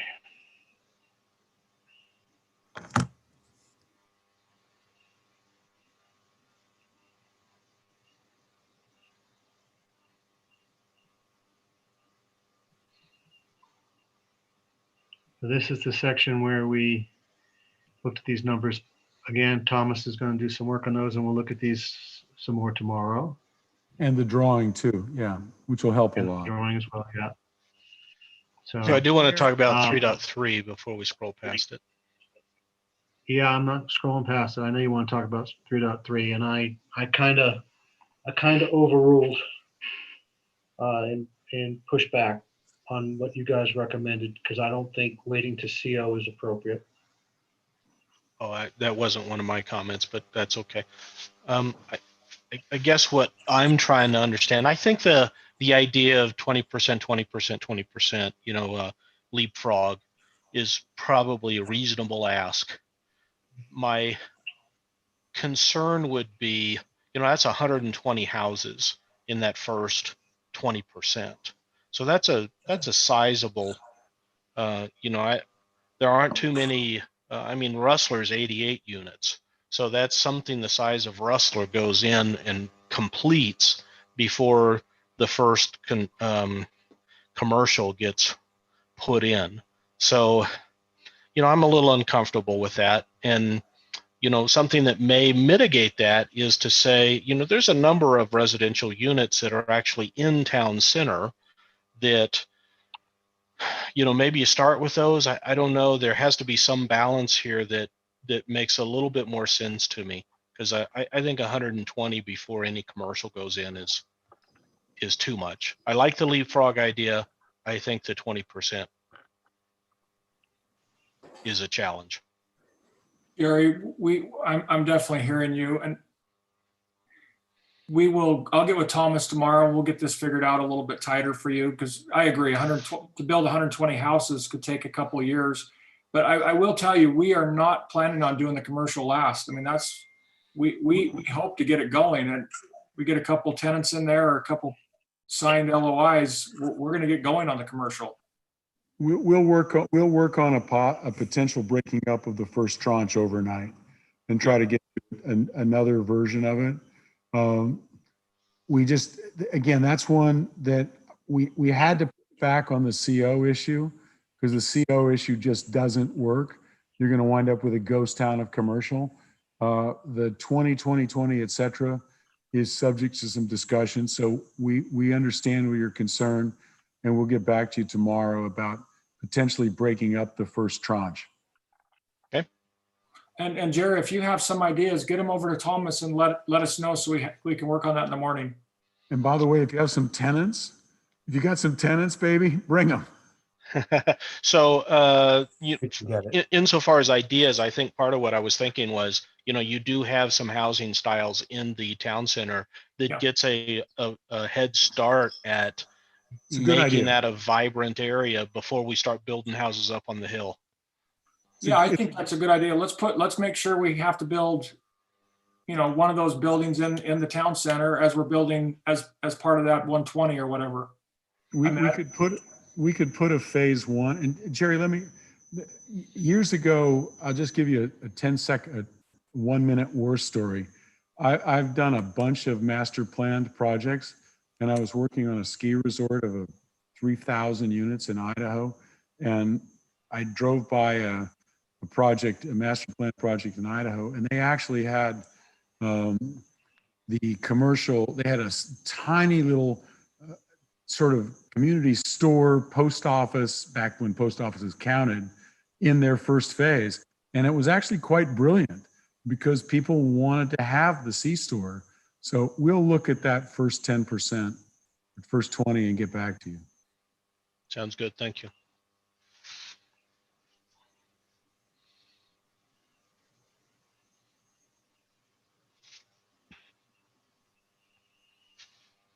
The mayor's got some more of those little issues where Polly raised a good point that I wrote one HOA and one set of CC&Rs, when in fact a project of this size may well have sub HOAs or more than one HOA.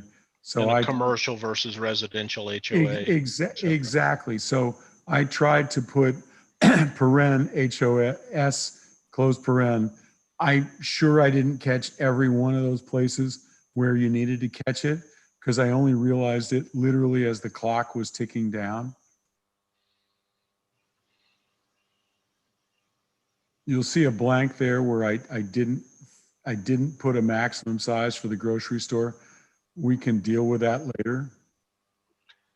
Yeah, one of my comments that I guess didn't make it in was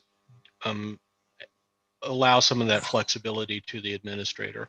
You know, Yeah, I'd be happy to do that. And what I would do is what I call collared flexibility, which is, and I think I actually have that in the back where the I administrator. mean, not less than 75 and not more than 125 or whatever. Yeah, I think I have Something collared like that. flexibility in the back end, Jerry. yeah, I think the you next outlined sentence talks about, administrator allowances here. yes, but it doesn't explicitly talk about that for the grocery store. So it Yeah, talks and about it on the 10,000, Okay. but it ought to hit both. It probably should, and I apologize. Where I am in Costa Rica, I don't have a printer, so it's a little bit harder for me. I'd be happy to fix it there too.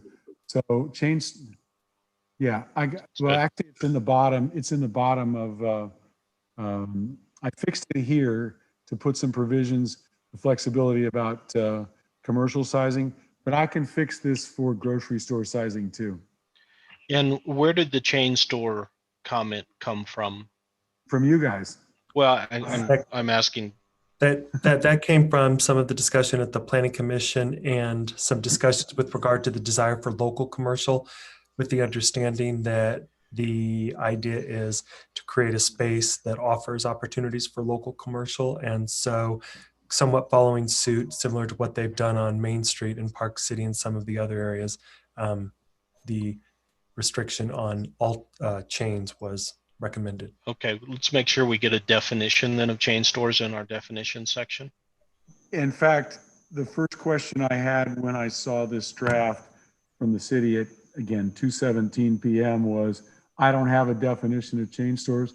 So when you see it in quotes like that, that's the reason. And then somebody pointed out on the call today, well, grocery stores are usually chain stores too. So, you know, we don't want to ban like Harmon's, because Harmon's is arguably the chain store, even though you certainly would be thrilled to death to have a Harmon's immigration market up here.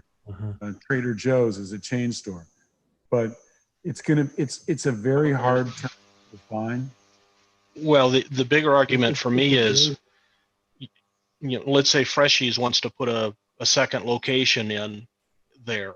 Are they a chain store now that they have two locations? They're typically not Jerry, there's definitions.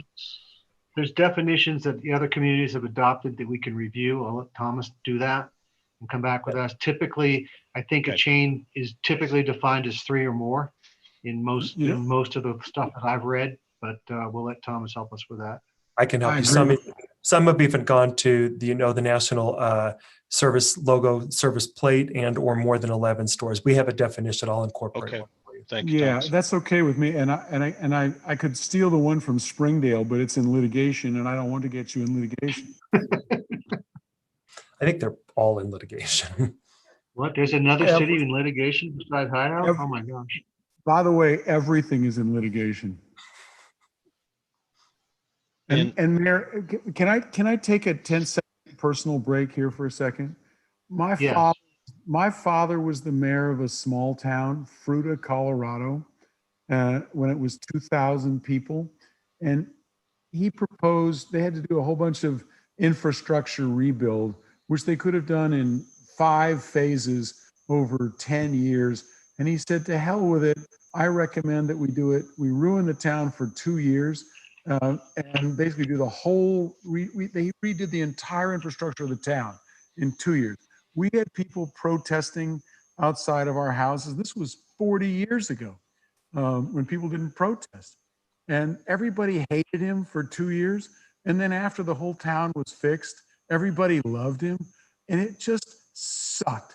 And the fact that you guys do this, and I don't say guys in a generic phrase, because Chris and Carol, I include you and guys, shows amazing civic performance to me. And all those people who were Zoom bombing you and porn bombing you, I sent the mayor a link that said Zoom bombing is not just a joke, it's a crime. All those sons of bitches should have been taken out and shot. And I'm sorry for being blunt. No, I'm not. Well, it's certainly interfering with the public process, and that's unacceptable. Anyway, I'm sorry. That's my personal viewpoint based off of my father's experience. And when, we got protested, I think I was 8 years old when we got protested, and it just pissed me off. So anyway, that's my 2 cents of, you guys don't get paid enough for the job you do, because you can't win and you can't lose. You always lose and you can't win. Sorry. I don't understand 3.9. Okay, 3.9, we can kill that. I put that in, that note came from the town in its first draft, that the town may want to have smaller parking than required by zoning. I'm going to guess that this might have, it was in the first draft. I'm not sure where it came from, but I think that what it does is it allows for the town center the opportunity to rely more on bikes, alternative modes of transportation, pedestrians, et cetera. It also would help reduce the amount of asphalt, given that we have very limited flat area to build a town center. And also given that there could be challenges with a significant amount of asphalt and runoff into the nearby areas that may be environmentally challenged. And so I think that's where it came from. It gives the town the opportunity to look at reduced parking and flexibility. It's not saying that you have to, but it gives you that flexibility. I think it's a good idea. Can I Thomas, suggest? I think we reviewed this as a matter Sorry, of, Chris. and it gives us some flexibility, Jerry, to, based upon the underground parking and some of the on-street parking in combination with increased public modes of transportation, increasing that and then maybe reducing parking so that there's a nicer footprint in there. But that's where we're going with some of that. The fix would be to say, add the words at the end of it, in the town center. And I was trying to work off, as Thomas pointed Do out, that too. notes, and we weren't a part of the planning commission process. So we could just add the words in the town center area as shown on the master plan. Well, the other thing that I don't want to get us into is right now trying to go to Main Street in Park City is a nightmare. It's a disaster. Because of parking concerns. So I don't want to get us to a place where no one comes because they can't find a place to park anymore. But by the way, I want to apologize. The conversation, if I've been driving it towards just Ralph, Jerry, the mayor, and me, and excluding anybody else, to the extent that I'm excluding anybody, I apologize. Chris, you always have great input. Carol as well. And Bob, I'm not terribly familiar with you, but if I'm excluding somebody, I apologize. It's not my intent to do. I've just finished reading a management theory book about the need to get intellectual and other diversity into decision-making. And I apologize if I've been monopolizing the call and excluding someone. So please accept that apology. I'd just like to say that Jerry and Ralph were so involved in the planning commission. I was on it very, very briefly, but I think that that's part of the reason you're doing that. Yeah, I just wanted to apologize because I didn't want it to seem sexist or et cetera, because I'm very, very confident, very, very careful about that. Bruce, thank you. That's actually refreshing. So Right, thanks. I just want to say I'm glad you added in the town center because when we do talk about parking in the residential areas, one of the things I want to avoid, especially, in the denser areas, is to ensure that we have adequate parking for the folks that live there. One of the challenges we've seen in the Deer Mountain Affordable Community in Hideout is that there's not enough parking for the residents, right? And where are they going to put their cars? No, they're parking across the street and running across the street to get to their apartment. Yeah, that's. So let's make sure we're clear here that we're talking about, ensuring we have flexibility in the town center as a town to be able to make decisions depending on the conditions at the time this is built and, how the kinds of behaviors that we have, but ensuring that any residents in this community have ample parking. I appreciate that. There's a friend of mine in Salt Lake lives near a project where Salt Lake City literally approved a project with 0 parking. the dumbest thing on the planet. Well, that's hard to say, but it's among the dumbest things on the planet. You're going pretty far these days, Bruce. Yeah, I know, Mayor. You notice I corrected myself. Yeah, you did. All right, so Hey, zoning, Bruce, we're going to look at. before you go on to, I know you're at 3.9, just back up. There's a couple of references to dark sky in the document. You have them. You got your parentheses around them. So does that mean you're going to find a kind of a standard, because it's come No, up? it doesn't. Okay. Take a look at you're about to get to it. It's actually an exception, because I didn't know what dark sky was, because I've seen versions all the way from Yosemite to Los Angeles, which are kind of mutually contradictory. I put in as an exception to the vested rights that you can adopt a dark sky ordinance that applies citywide and will be subject to it. Thank you, Bruce. I know Jerry and I had talked about that and asked for that. And it is our intent as a council to get that ordinance worked on as soon as we. And I'd be happy to give you any help I can, because I literally fought this fight in litigation and in a conditional use permit, and had to bring up the question of, are you talking about dark sky being Yosemite, or are you talking about dark sky being LA? And they're all different.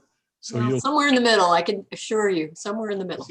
So you'll see an exception to vesting, Jerry. I think if you go a little further. I noticed it. Yeah, you'll see the exception to allow you to adopt a dark sky ordinance. And that's why I put it in quotes, because I didn't have a chance to do a definition of dark sky, because I just didn't have enough time. But the way I've dealt with it solves your problem. You'll see it. And I fixed the design. I did a search and replace and caught the design, but you'll see dark, there it is. Thank you, Mayor, perfectly. Mm-hmm. See, the dark sky is taken care of there, Ralph. Yeah, no, and that was a second reference, just so that we're kind of clear where we're going on that. Yep, that's why it's there. If we're going to adopt the ordinance, terrific. Yep, that's why it's there.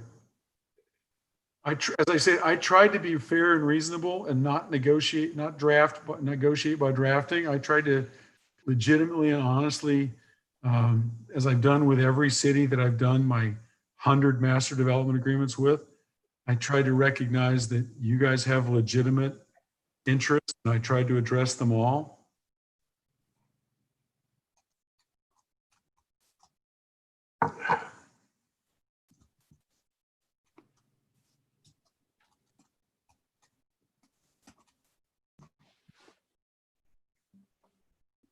I think there's not much for a while, Mayor. These Some boilerplate stuff here. Yeah, it's the way I've always done this is, again, maximum transparency of showing all the red lines, and usually, there we go. This is the trails question that was raised, and I saw the comments from Polly that asked Nate to finish all the trails before. It said at the completion of the 30, and I said the easiest way to do it is trigger it the same way as we had done on the other, which is before the last 20. So it's exactly what you requested, phrased slightly differently in grammar, but with the exact same effect. Oh, it says 20 residential, but that's okay because that's cross-triggered with the commercial. So it triggers both. Yeah, tying those together is not a bad idea. Yeah, I cross-triggered them intentionally.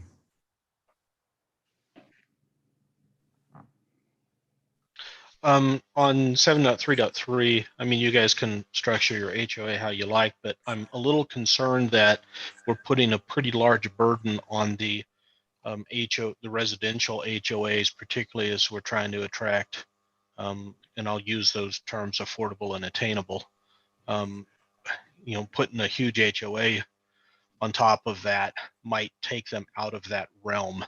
So I don't know if there's some balance that, maybe a greater share is carried by the commercial or something. There's some balance there. I just don't want to make sure we don't shoot ourselves in the foot by creating a huge HOA burden that then ruins what we're trying to do from the affordability standpoint.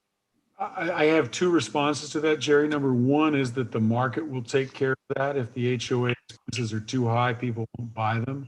And second, if you want to decrease the per unit burden, then increase the number of units we have so that we can spread the burden over more units. I hear that, Bruce, but I'll also say that when we bought our house, the HOA fees were X, and now 4 years later, they're, X to a factor.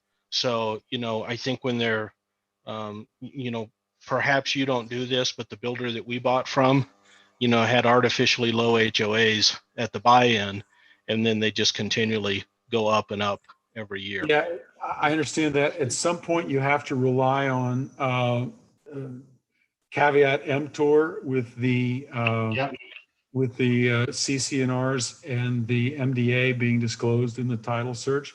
I can tell you one of the things I've done in the past, in a similar provision, is require a specific disclosure in the sales contract to the effect that there are HOA fees. Damn it, pay attention. So we could put a clause, again, I'm speaking out of school because I have not discussed this with Nate, but it's the way that I've dealt with a similar legitimate concern before, is to require a disclosure in all sales contracts that there are HOA fees to take care of these costs. Yeah, and again, I don't want to suggest how you run your HOA. I think you heard my concern and how you choose to resolve it or mitigate it. I appreciate it. No, And I Jerry, we appreciate can look at some other opportunities. I know Mountain Lands Community Housing and Park City and Summit County have started to institute a % of HOA fees for the workforce and affordable housing so that they're a slightly reduced rate. Oh, it's a sliding scale.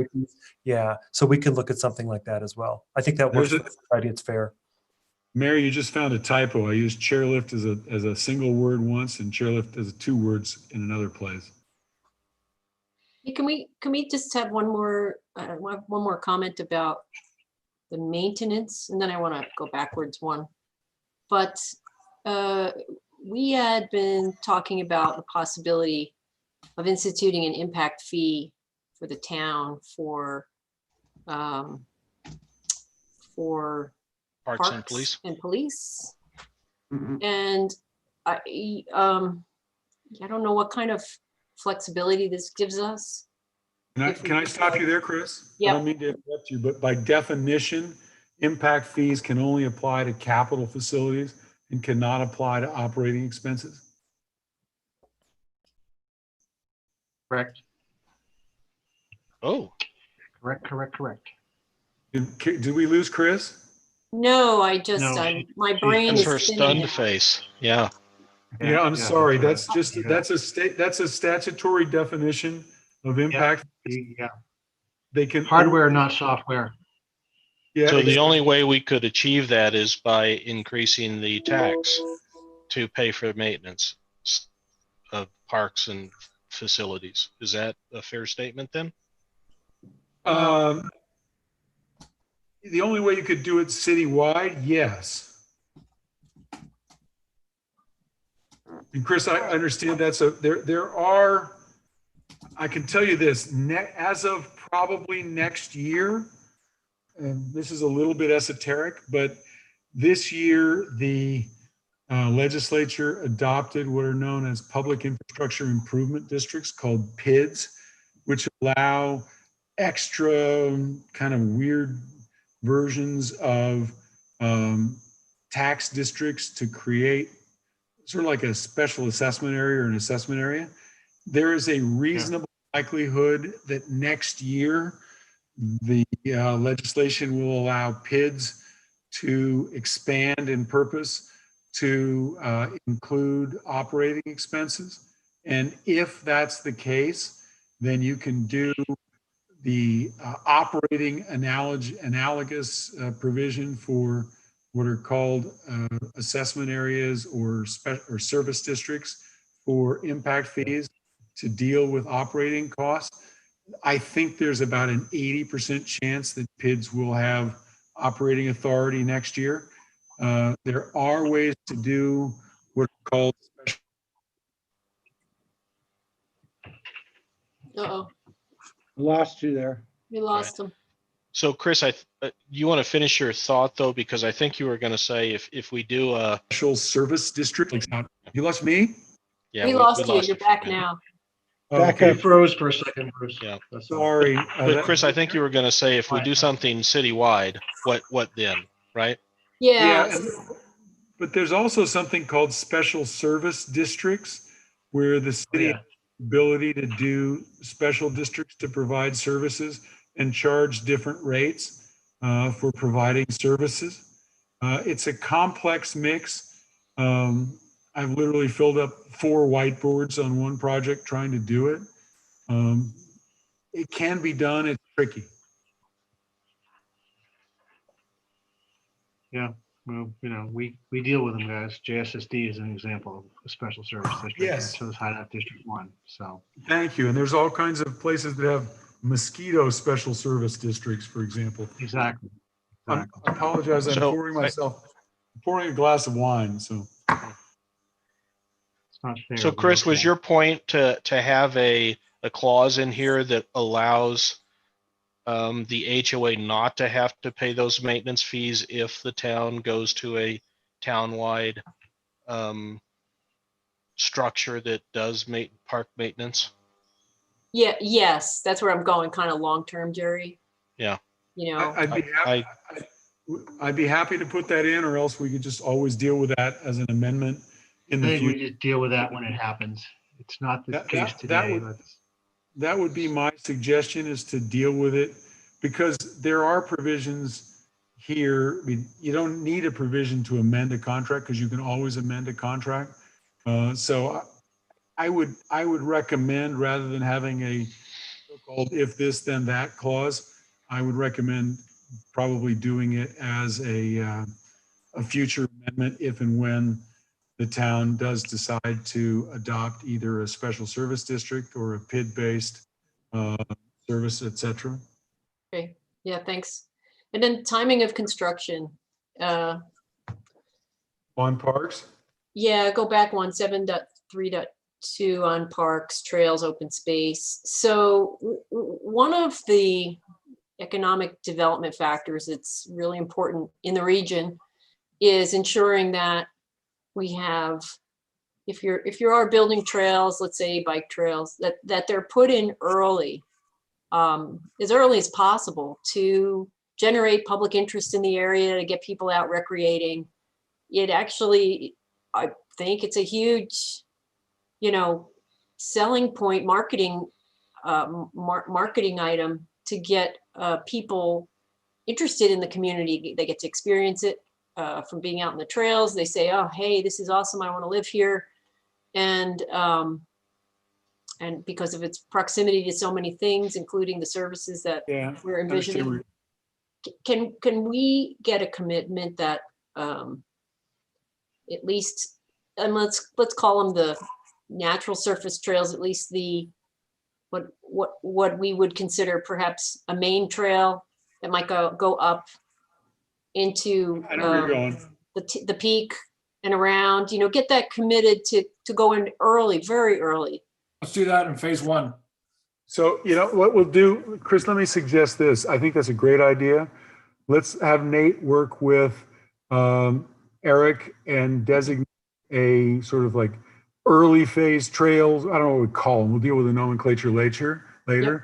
But the reason I'm a little concerned with it is sometimes amenitization of parks, for example, can be ridiculously expensive, but amenitization of trails is generally not that expensive. So why don't we make you a proposal that says basically we'll dedicate the open space at phase X, we'll improve the backbone trails, and I'll just use that as a catch-all phrase. We'll improve the backbone trails at an earlier phase, and we'll monetize the parks and finish the rest of it by a somewhat delayed phase. I think that's a good point. Yeah, thanks. I think that would be an important amenity to offer to the public right early on to get them interested and out there. I'll get a map for that tomorrow. Okay, thank you. By the way, if I may cut in, Mayor, if you'll accept my apology, that means we're going to wind up adopting this, if you do it, on Thursday, because we're going to have to finish this Wednesday. I'm aware, Bruce. Yeah, I think I that's know. probably right. We're gonna need it. I just wanted to say the unspoken, because we're going to have to Yeah. negotiate the details tomorrow, 95% finish, and then hopefully we have 4 votes, and maybe I can get Carol's vote as well, but hopefully we have 4 votes on Thursday, because regional planning is only going to happen if you got a gun at their head. That's my editorial comment. Yeah, I think it's gonna take another day to get the final language sorted through, but that's, if it is, it is. You know, we're on a schedule. We'll follow it. We created space for it. We have the meetings blocked for it. So. That's why we built it in. Yeah. My only issue is Friday. My schedule is really horrible because I'm driving to San Jose and flying back the next day. The chairlift provision is, Rob's asking to be admitted. He dropped out somehow. I just exercised co-host prerogative and admitted him. Sorry. I would have deleted the porn people if I'd had co-host prerogative at that point. This was discussed today with the mayor, and that is because of concerns like whether the chairlift might be inappropriate for various reasons. The town still wanted some consideration for it. So we didn't know what that consideration might be. So I put in just this other mutually agreeable $400,000. Could be a stoplight. It could be an extra improvement to a public park. I've seen places where I've done the exact same thing and it wound up being a splash pad, for example. I'm not sure a splash pad would be appropriate. That's why we left it vague.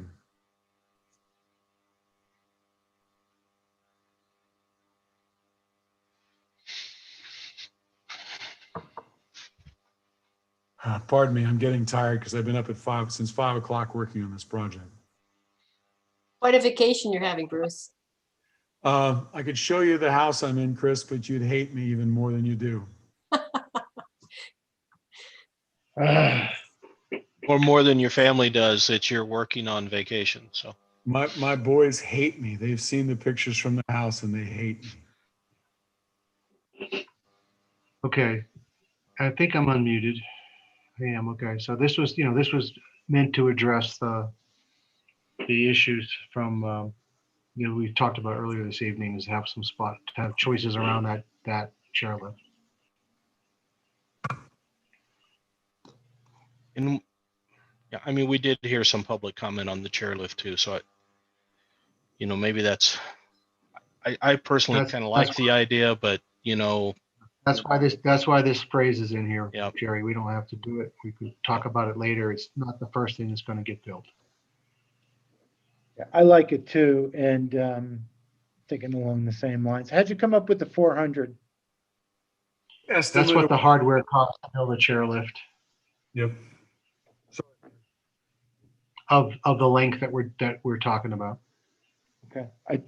It's also probably about 1% of their total value of this project based upon my back of the envelope calculation. So wasn't sure where you were going, either on a percentage basis or on a hard number. We got a couple. Nate has a couple quotes on what the hardware would cost. So we just took the average of the two.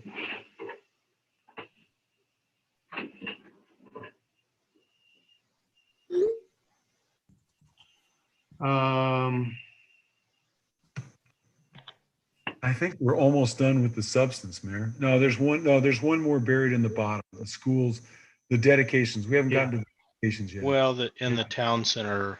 Yeah, that's what I'm talking about. That's one of them, Jerry. Yeah. So we This is the Yeah. road connection. Yeah, so we've got some language in here about trying to, at the moment, any road to 248 goes across land that is not inside the annexation area.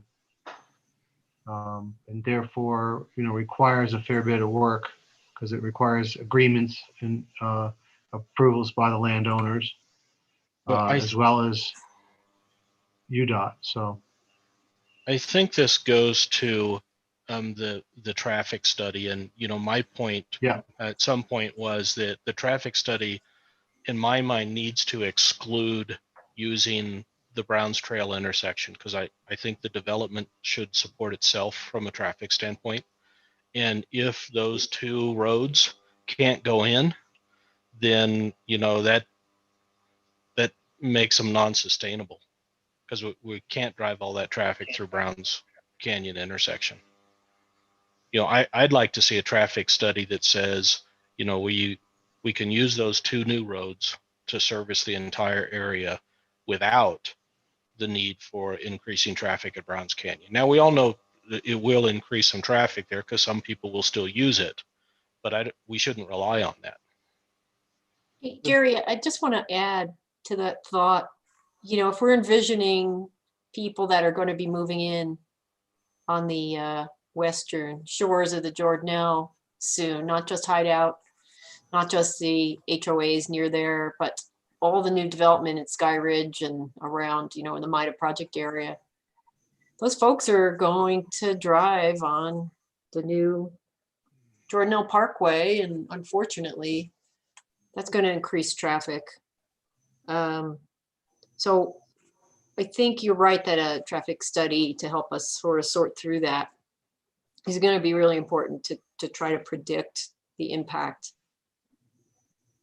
in that area. May I respond to that? The problem is that traffic studies are great and I understand them. The problem is that if you make all of the future development contingent upon Nate solving all the traffic problems of the world, then he can't agree to the agreement because he's given the military phrase is hostages to fortune. He can't commit to spend an unlimited amount of money to deal with a limited amount of returns. Bruce, I don't think we're saying he needs to solve the traffic problems of the world. I think we're just saying that whatever traffic the development generates needs to be serviceable by the two new access points and not rely on the existing neighborhood road to service it. I understand that. My problem is that's essentially the same thing as saying you've got to find a solution irrespective of the cost and availability and possibility. And that's a serious problem because we don't control the northern access through the town center. It's not in your jurisdiction. It's not property that Nate owns. He can't agree to spend. Oh, I'm sorry. I thought he owned that parcel. I do own the parcel, Bruce. You own we own the parcel, but we don't control the connection to UDOT. UDOT, and we don't know what Summit County is going to say. And we don't, sorry, I misspoke, Jerry. It's my fault. Yes. We don't control the ability of Summit County to allow the connection of that road. So you're swapping one gun at Nate's head, which is the annexation itself, to another gun, which is approval at the road. He simply just can't give Summit County a gun to shoot him because, to put it bluntly, Summit County has shown that they don't care about fairness and reasonableness, et cetera. And they can quote me in that in their next lawsuit. I guess I still have an issue that if we move forward, and I was always of the impression that those two new roads were a given. And if they're not, then we've got Richardson Flats on, two sides that's going to greatly increase traffic at both of those intersections. And True. I'm not okay with that. Jerry, those roads aren't part of our annexation area. We don't have land use authority over them. I do sympathize with the developer there because it's actually out of our control, Jerry. So What you'll see is that, I'm sorry, Chris, I didn't mean to interrupt you. no, go ahead, Bruce. I can What say you'll see what you'll see is I made it subject to fire marshal approval. And that's a safety issue. This has nothing to do with money. It has 100% to do with, will Summit County allow us to do it, or what kind of rights does Hideout have to help get it built? Nate's agreed in this document, the way it's written, Nate has agreed to build it and to work on trying to get the rights to build it. But he's not going to be held up if he can't build it due to forces beyond his control. that's understood, and I definitely sympathize with that. What happens when the fire marshal gives you their input and you find out that the existing road isn't wide enough? That's going through Richardson Flat. And we don't build. Well, if there's still easement, we have to widen the road. Yeah, my point is we have to, Chris, you're exactly right. There's a couple of things in the world that we have to solve. We have to get fire marshal approval for anything. Fire marshal doesn't approve, we don't build. So I know, the Wasatch County Fire District, has some rules about the number of egress, ingress, and how many residents can go in there. So if you can't get those other two roads in, you've only got two.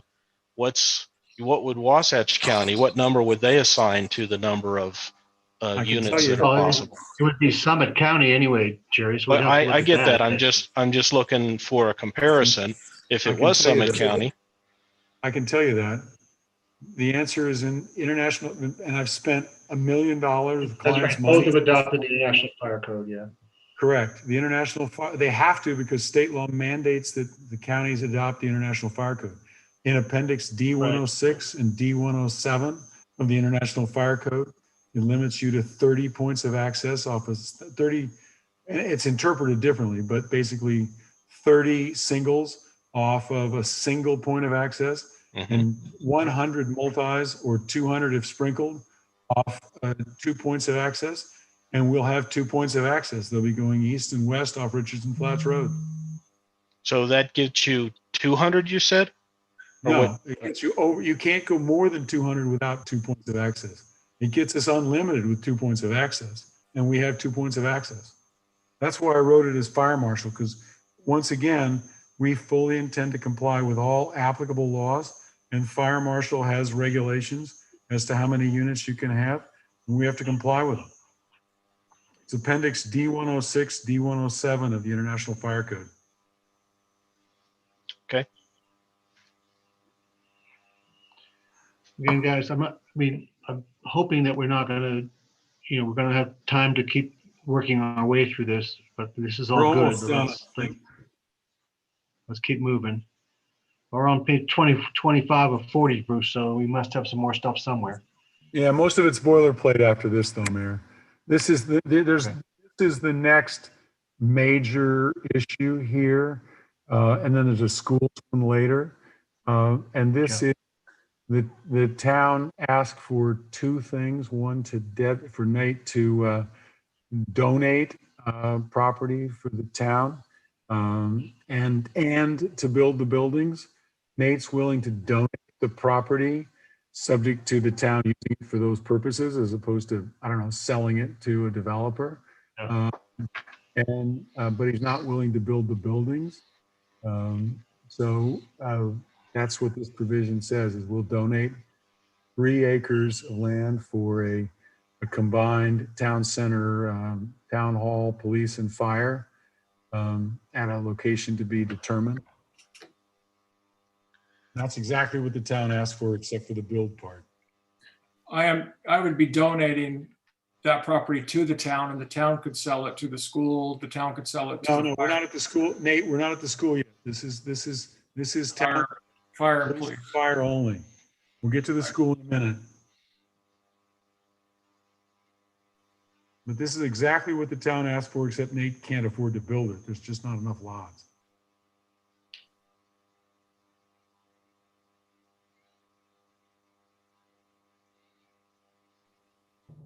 So is this new name of Silver Meadows, is that because we're targeting people like me? How about this, Mayor? I don't have any silver because it's all bald. That's true. I guess the That's- goatee. I just- I think you, the next substantive is the additional considerations School. in the miscellaneous down at 11, if I remember correctly. It's 11.3, if I remember correctly, which is the school site. No, it must be 12. Here we go. Yep. Yeah. There we go. 12 is the school site, and we bumped it up from 7 to 8.5, but we made it clear that it's got to be used for a school site. I've seen too many school districts that accumulate property and then sell it and make a boatload. I've got a project right now. School took 50 acres of land, 50 acres. That's a high school site, and they sold it and made a boatload of money off of it. So I'm going to ask this because an earlier version of this said, you know, that it would be reserved for a school, and if a school didn't purchase it within a certain number of years, it'd be turned into a park or something like that. If the town doesn't, if you don't donate this parcel to the town, does that get us any closer to building a town hall? No, we're already, the town hall is separated from. Town hall's up here. The town hall's in a different section, Jerry. Oh, I get that. I'm just Town saying hall's that I get that. I'm saying that there's a value to the property of the school. If you don't dedicate that to the town or give that to Oh, the I see what town, you're saying. If we don't. and you keep it and sell it yourself to the school or whatever whatever's but we're not- possible there, but does we're that not get us doing- closer to building a town hall? We're not actually not doing He's that. he's trying to do a quid pro quo here, Bruce. Yeah, I understand. I know. where he's No, going. I wouldn't categorize it as quid pro quo. I'm saying, can we trade the value of the land that you were going to give us and say, let's use the value of that land to get us to building costs? I don't know. I'll have to talk about that with Nate. If that's the limited purpose of using the property for something other than a public school, that's different than selling it. I guess I don't particularly agree with that, Jerry. I mean, I'm sorry, but we've been talking about the school site for. Oh, I'm not months and saying months and eliminate months. the school site. I'm saying that the developer allows can me sell to- the site. yeah. Yeah, it allows the developer to sell the school site, and then Yeah, I understand that, but there's no. I mean, one of the attractivenesses of one of the things that brings attractiveness, if that's a word, to this is from a school district standpoint, is because we're going to give them land to do something in a place that we think it's needed. I see your point. Barriers, they can get up and walk. I see. So we're not, if the town were to own the land, we're not going to sell it to the school district. We're going to donate it to them as well to attract them. Yes, sir. I mean, that Okay. would be my thought, is to Yes, say, okay. the school district, help us get this done, and here's what's in it for you. And Jerry, I can tell you, I've done similar language in 3 or 4 development agreements, and the trade bait makes a big difference. Now, sometimes school districts can be jerks and stupid, but generically, the fact that they've got X hundred thousands of dollars of free dirt drives their decision as location. It helps drive it. Oh, okay, thank you. No, Mayor, thank you for the clarification. I think that is actually the last, hang on, where you're there in the economic feasibility, Polly had some extra language in there about studying building permits, et cetera. I honestly just ran out of clock before I sent it to Yeah. the city. I don't have any issues about putting some other language in there. I believe everything after this is just boilerplate. But what's estoppel? Estoppel means you can't say no. And it's a standard provision in a commercial lease. For example, if you were leasing property for a McDonald's in a shopping center and somebody wanted to refi the shopping center, you would send what's known as a estoppel. There's also, it's called an SNDA, a subordination non-default agreement, which basically says, dear lender or dear somebody else, the master developer is in good faith, in compliance with the terms of the development, and I'm not going to later come back and say I had my fingers crossed and you relied on it and you can't do it. This is a standard clause out of every commercial lease, and I put it in every development agreement that I've done over the last 15 years, precisely so that a lender or a financer or a buyer of a parcel can rely on the fact that the development agreement is still in force. Good question, lawyer phrase. So, I'm sorry, someone else had a comment. I've been speaking a Yeah, lot. no, on Go ahead, 12.3, I Ralph. had a comment, Jerry. Continue your comment. And resolve. On the economic study, it doesn't say this quite. Maybe it does, and I'm missing it. But the idea that the development pays its own way is, maybe it says that in all the words here, but the notion is that the town, and for that matter, the county, is not going to be out because of the development. Whatever services are required, the development or the area is going to self-fund. Yeah, and we're happy to do an economic study. The trouble is that we're back to this hostages to fortune issue. Let's take two hypotheticals. Number one, it comes back and say, well, the development would only be successful if there were 750 units as to 600 units.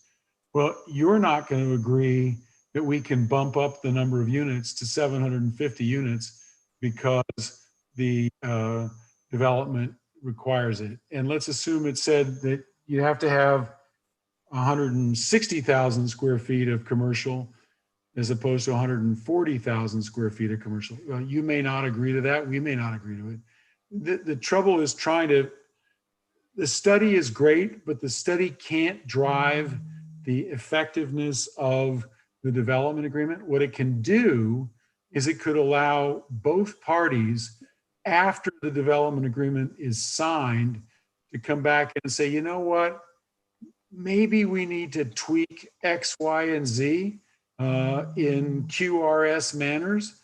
But at that point, we've got and you've got a baseline of what you have an absolute right to do. And that's the intent of the study, is to sort of to tweak a going forward basis rather than to drive a current basis. Bruce, I'm not sure of the answer here. Maybe I shouldn't even ask it, but in Deer Springs, in Deer Springs, they have it. We have something in there that, we maintain the parks, the roads, et cetera, and it doesn't cost the city anything.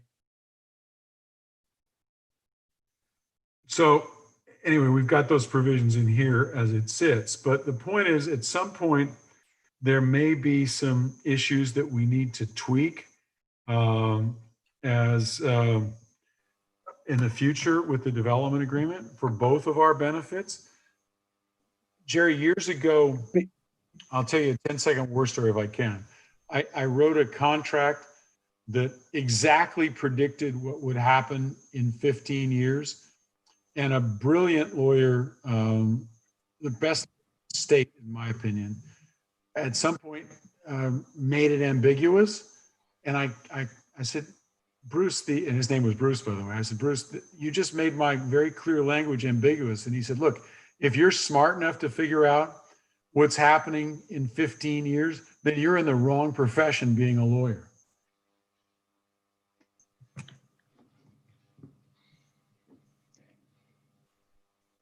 Hey, Bruce, on this section here, and maybe are you in the wrong profession of being a lawyer? I'm not sure. But in what you just described doesn't, to me, reflect the wording of this clause. Okay. So I buy what you're saying about the post tweaking, but I don't read that in the words of this clause, number one. So maybe there's better wording around that.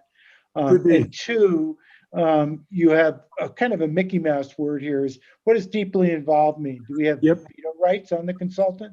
So Oh, what are yeah. you saying there?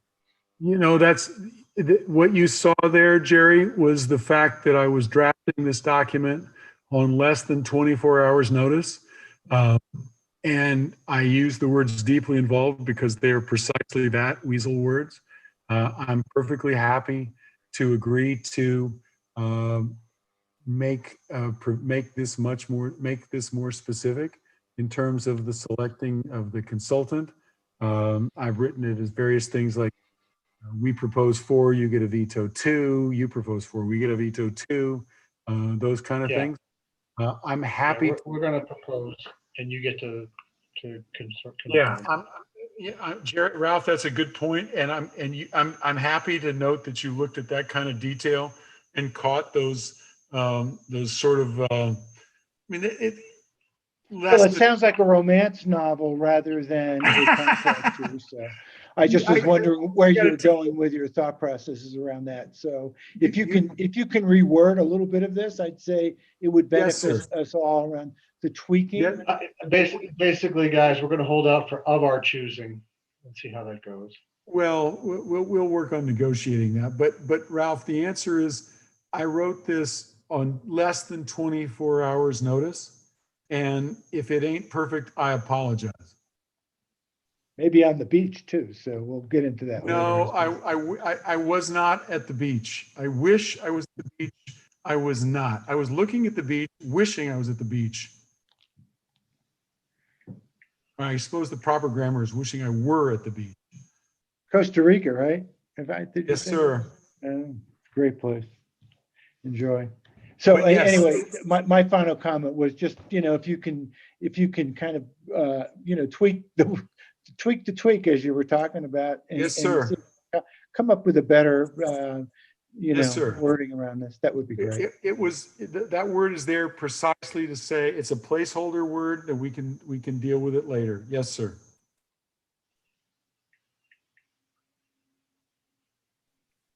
In the next 2 days, which I'm not enjoying the beach, I can make these tweaks.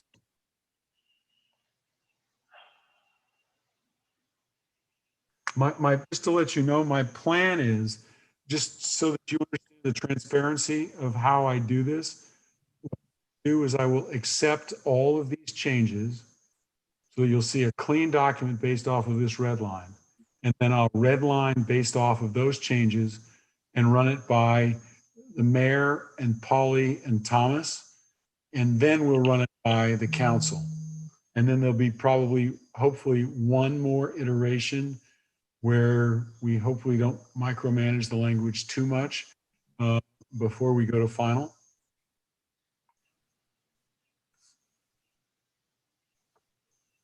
Mm-hmm. Yeah, everything else is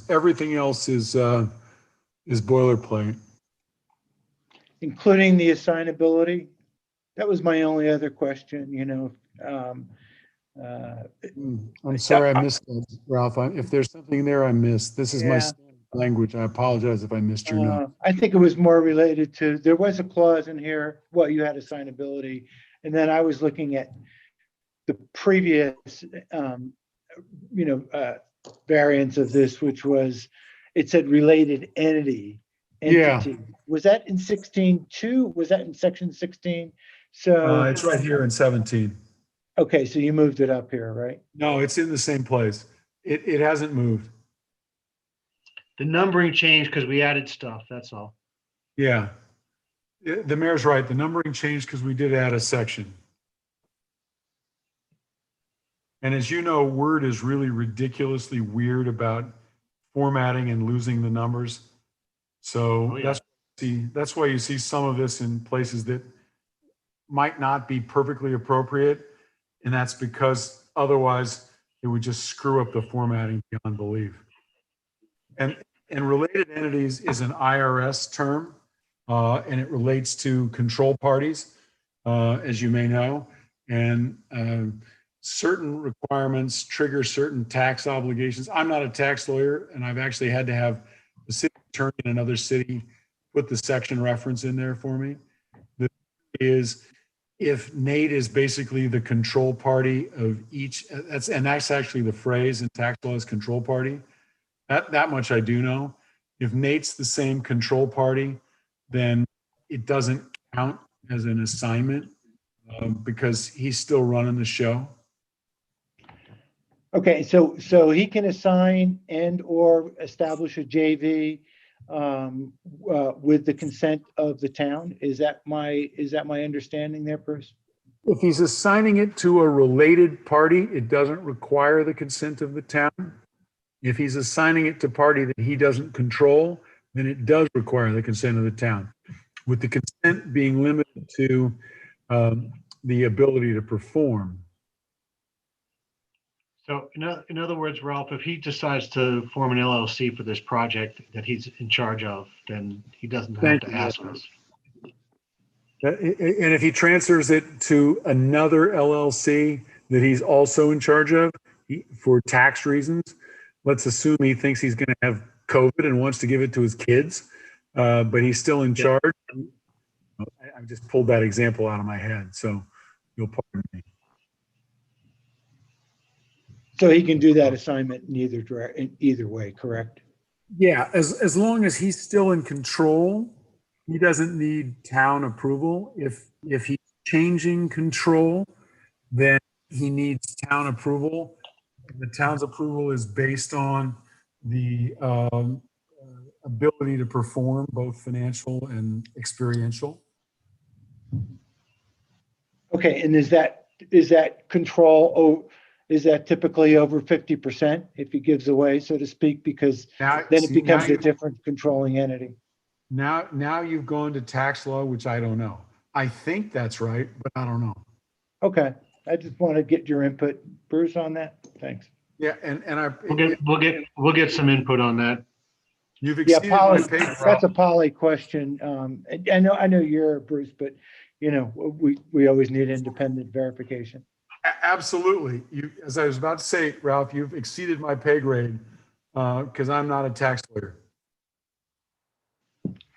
I was going to say you couldn't pay me enough to be a tax lawyer, but that's not true. You could. Yeah, we all have a price. Remind me sometime offline to tell you my joke about why there's more lawyers than white rats in the world. Not safe for work. It actually is, but it's late. It's late at night. I haven't eaten anything in 24 hours. All And right. it's too late because the restaurants are all closed.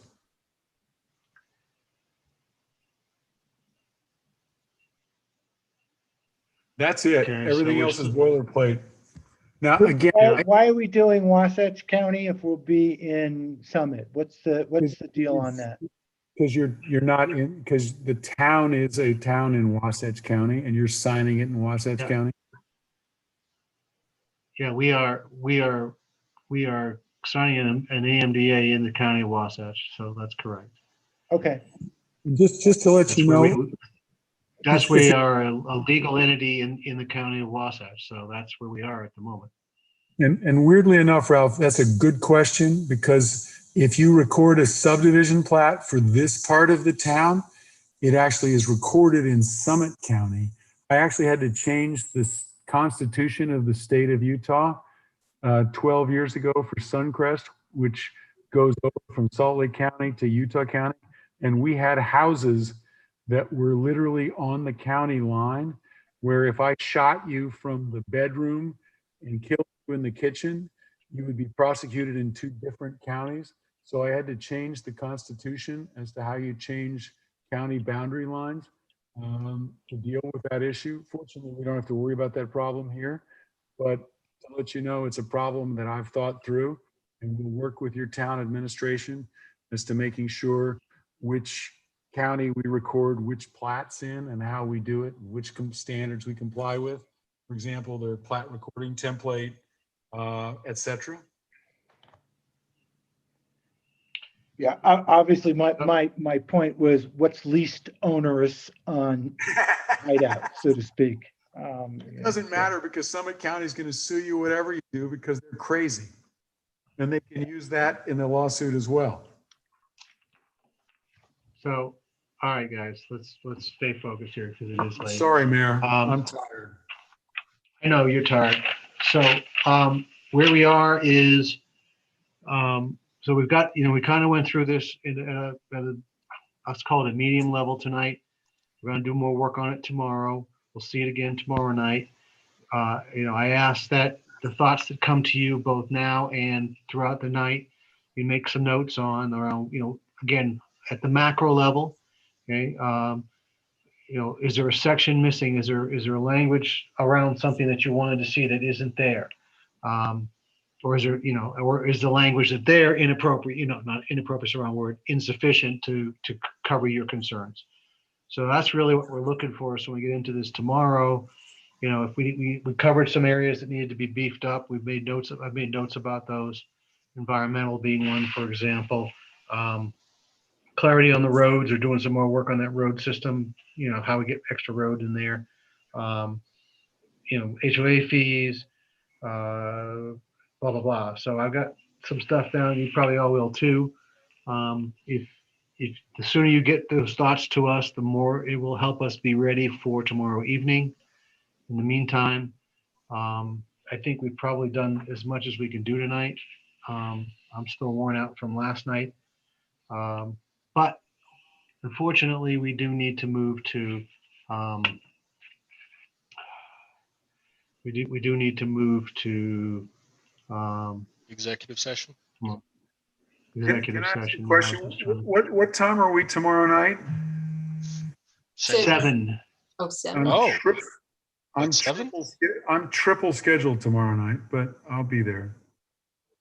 And we're at 7. Mayor, I'll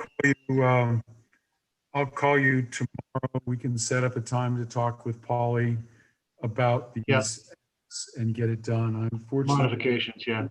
So the meeting request I got from Alicia is at 6. So we need to update that meeting invite if we've changed the time. Well, if you look at the agenda, we have an executive session at 6:30 and the public session at 7. But I see. So executive is at 6. Polly Alicia just put a placeholder in for the meeting to make sure we had a Zoom for it. That's all. Okay. Just want to make sure I'm not joining at 6 if it's really at 7. Yeah, so really at 6:30 is when we want you there, because there will be an executive session at 6:30.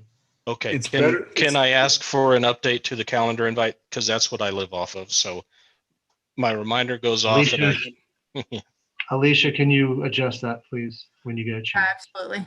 I'm with you, Jerry. Hey, before we move on, Mayor, can I ask one question for Bruce and Nate?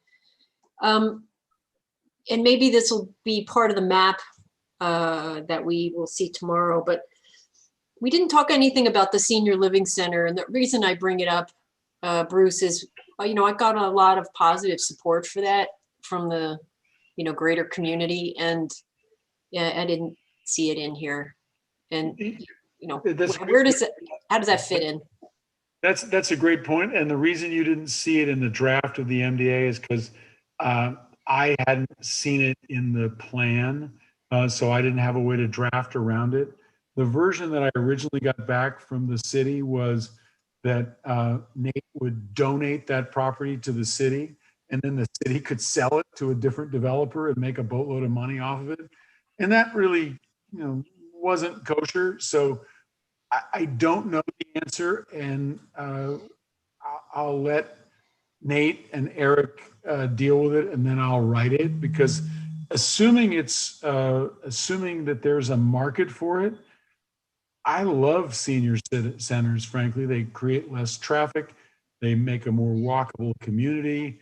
They provide for a move-up version of housing. I think they're a great product, assuming that it works, but I don't know. Chris, are you talking about the assisted living center, or are you talking something different than that? Yeah, that's what I'm talking about, Nate. It would be like a combined independent assisted memory care type facility is at least what I'm thinking, and the kind of feedback that I've gotten. What you guys, what I saw was that we would donate it to town, and then the town could give it to some developer or whatever, but this is something that I would build. And just for clarification, it wasn't donated to the town for distribution or disposition to a builder. It was to ensure that it went to assisted living, so that it wouldn't go back into the marketplace. No, it was so that it stayed with the assisted living. Thomas, I respectfully disagree. It specifically said the town could sell it to somebody else. But it was clearly for assisted living or a senior center, because the prior language noted that if we didn't find a marketable senior center or assisted living within a specified time, it could go to the private market. And the fact is that with regard to a senior center or assisted living, they're not going to pay the same market rate that high-end housing or other would pay. So the reality, it would have probably been lost forever. Well, I mean, we can work on some language for that. That's fine. Okay, we'll get some language. I understand in principle what we're trying to do there, so we'll have to put some language in for that. It's a good catch, Chris. Yeah, and we don't know if there's a market or not, but there is a group out there that is ready to study that, who's reached out to us. Can you build it? Can we build that slow enough that my wife doesn't hurry up and stick me there? Mayor, I was about to say, can I move in tomorrow? You literally beat me to the punch, because that was sell my house in Salt Lake, move to your place, and split time between Costa Rica and the senior center there. Yeah. And Chris, I like your idea of, assisted living plus senior living. My grandmother lived in one of those, and, that was a great mix of things. Some seniors don't need the care that others do, and you had both options. Let me just make sure I understand what you're asking. You're asking for the ground to be dedicated for that, or no? I just want to make sure I know what you're asking, because that's something that I would like to build, and so I'm not really sure how you want me to address it in the MDA. So Thomas, can you work on that with Nate and we'll work Eric on that tomorrow? Yeah, that's fine. Okay.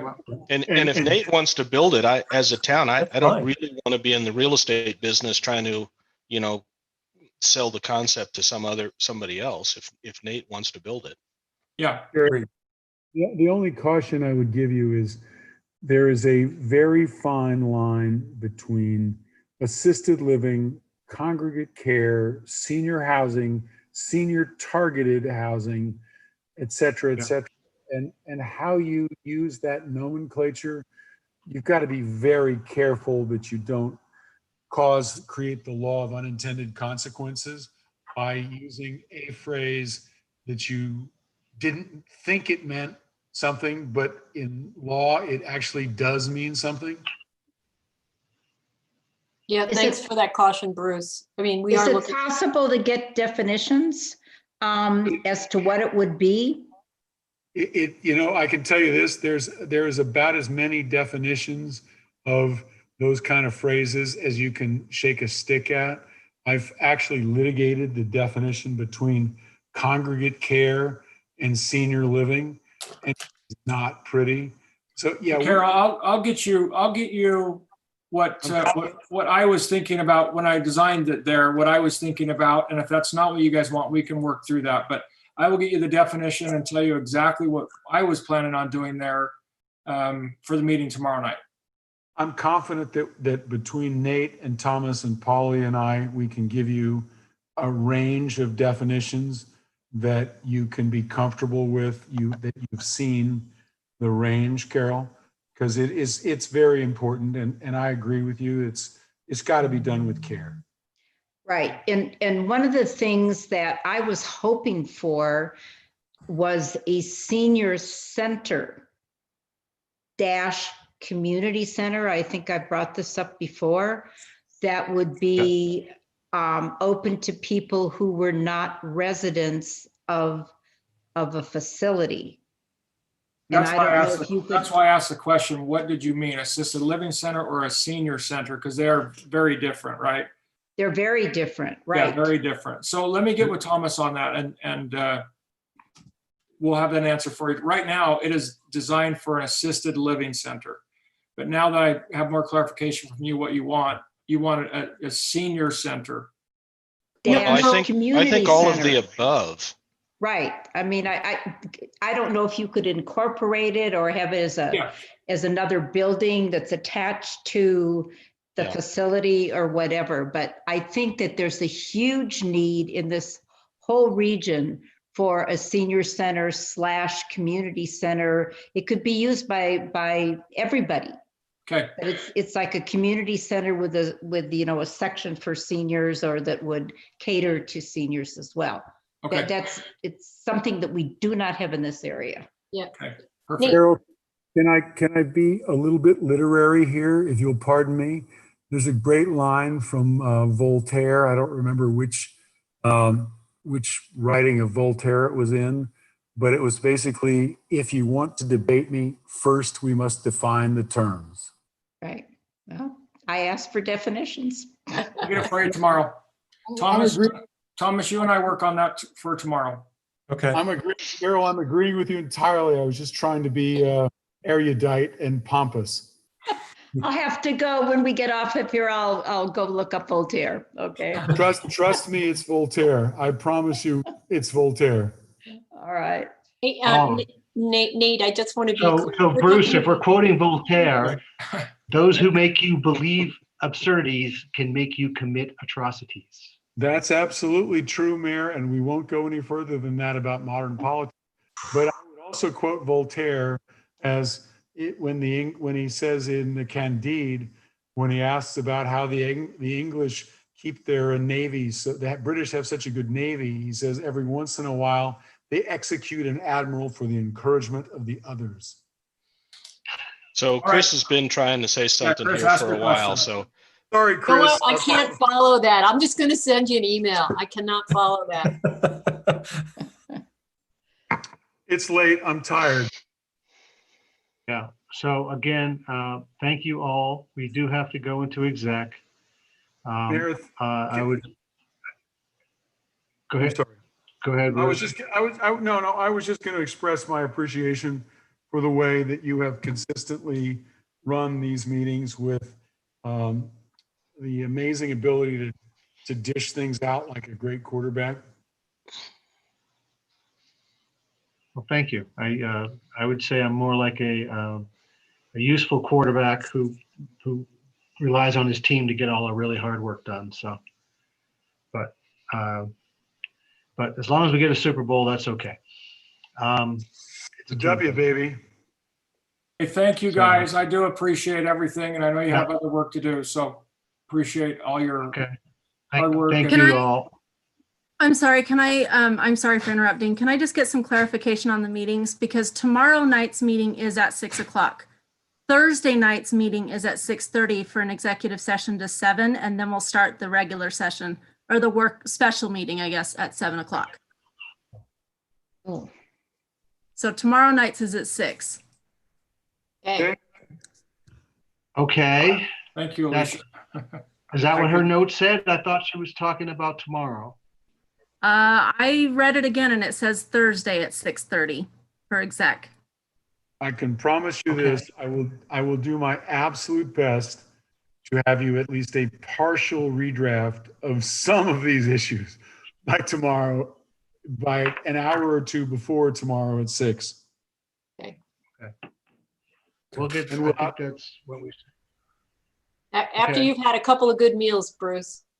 Right. I'm going to go to sleep. I got up at 5. The sun comes up in Costa Rica at 5 o'clock in the morning.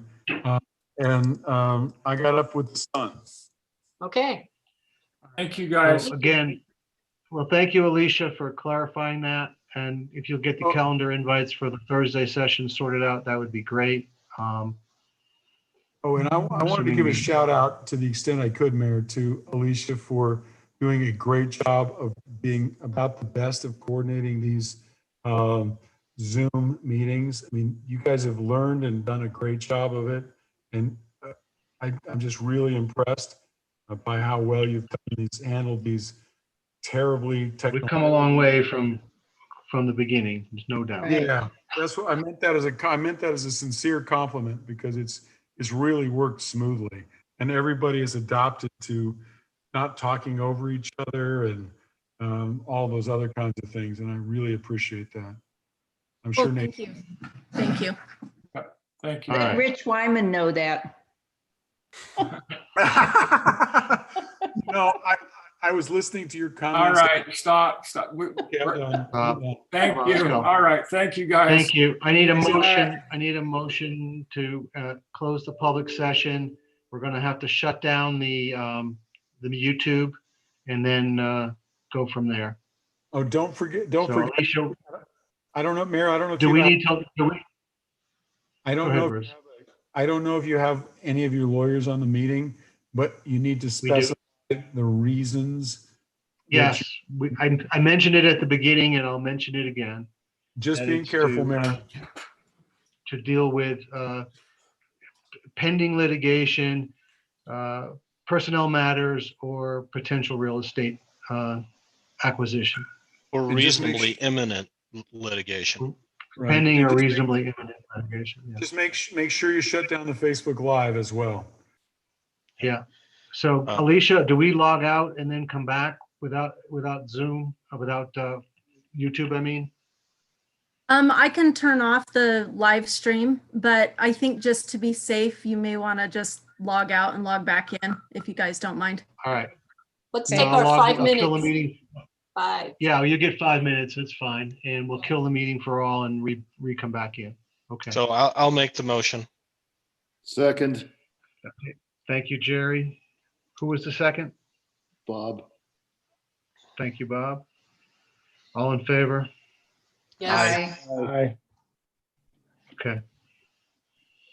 All right, thank you for the public. We're going to stop sharing. We're going to end the meeting and, well, Alicia's going to end the meeting and we'll all come back in.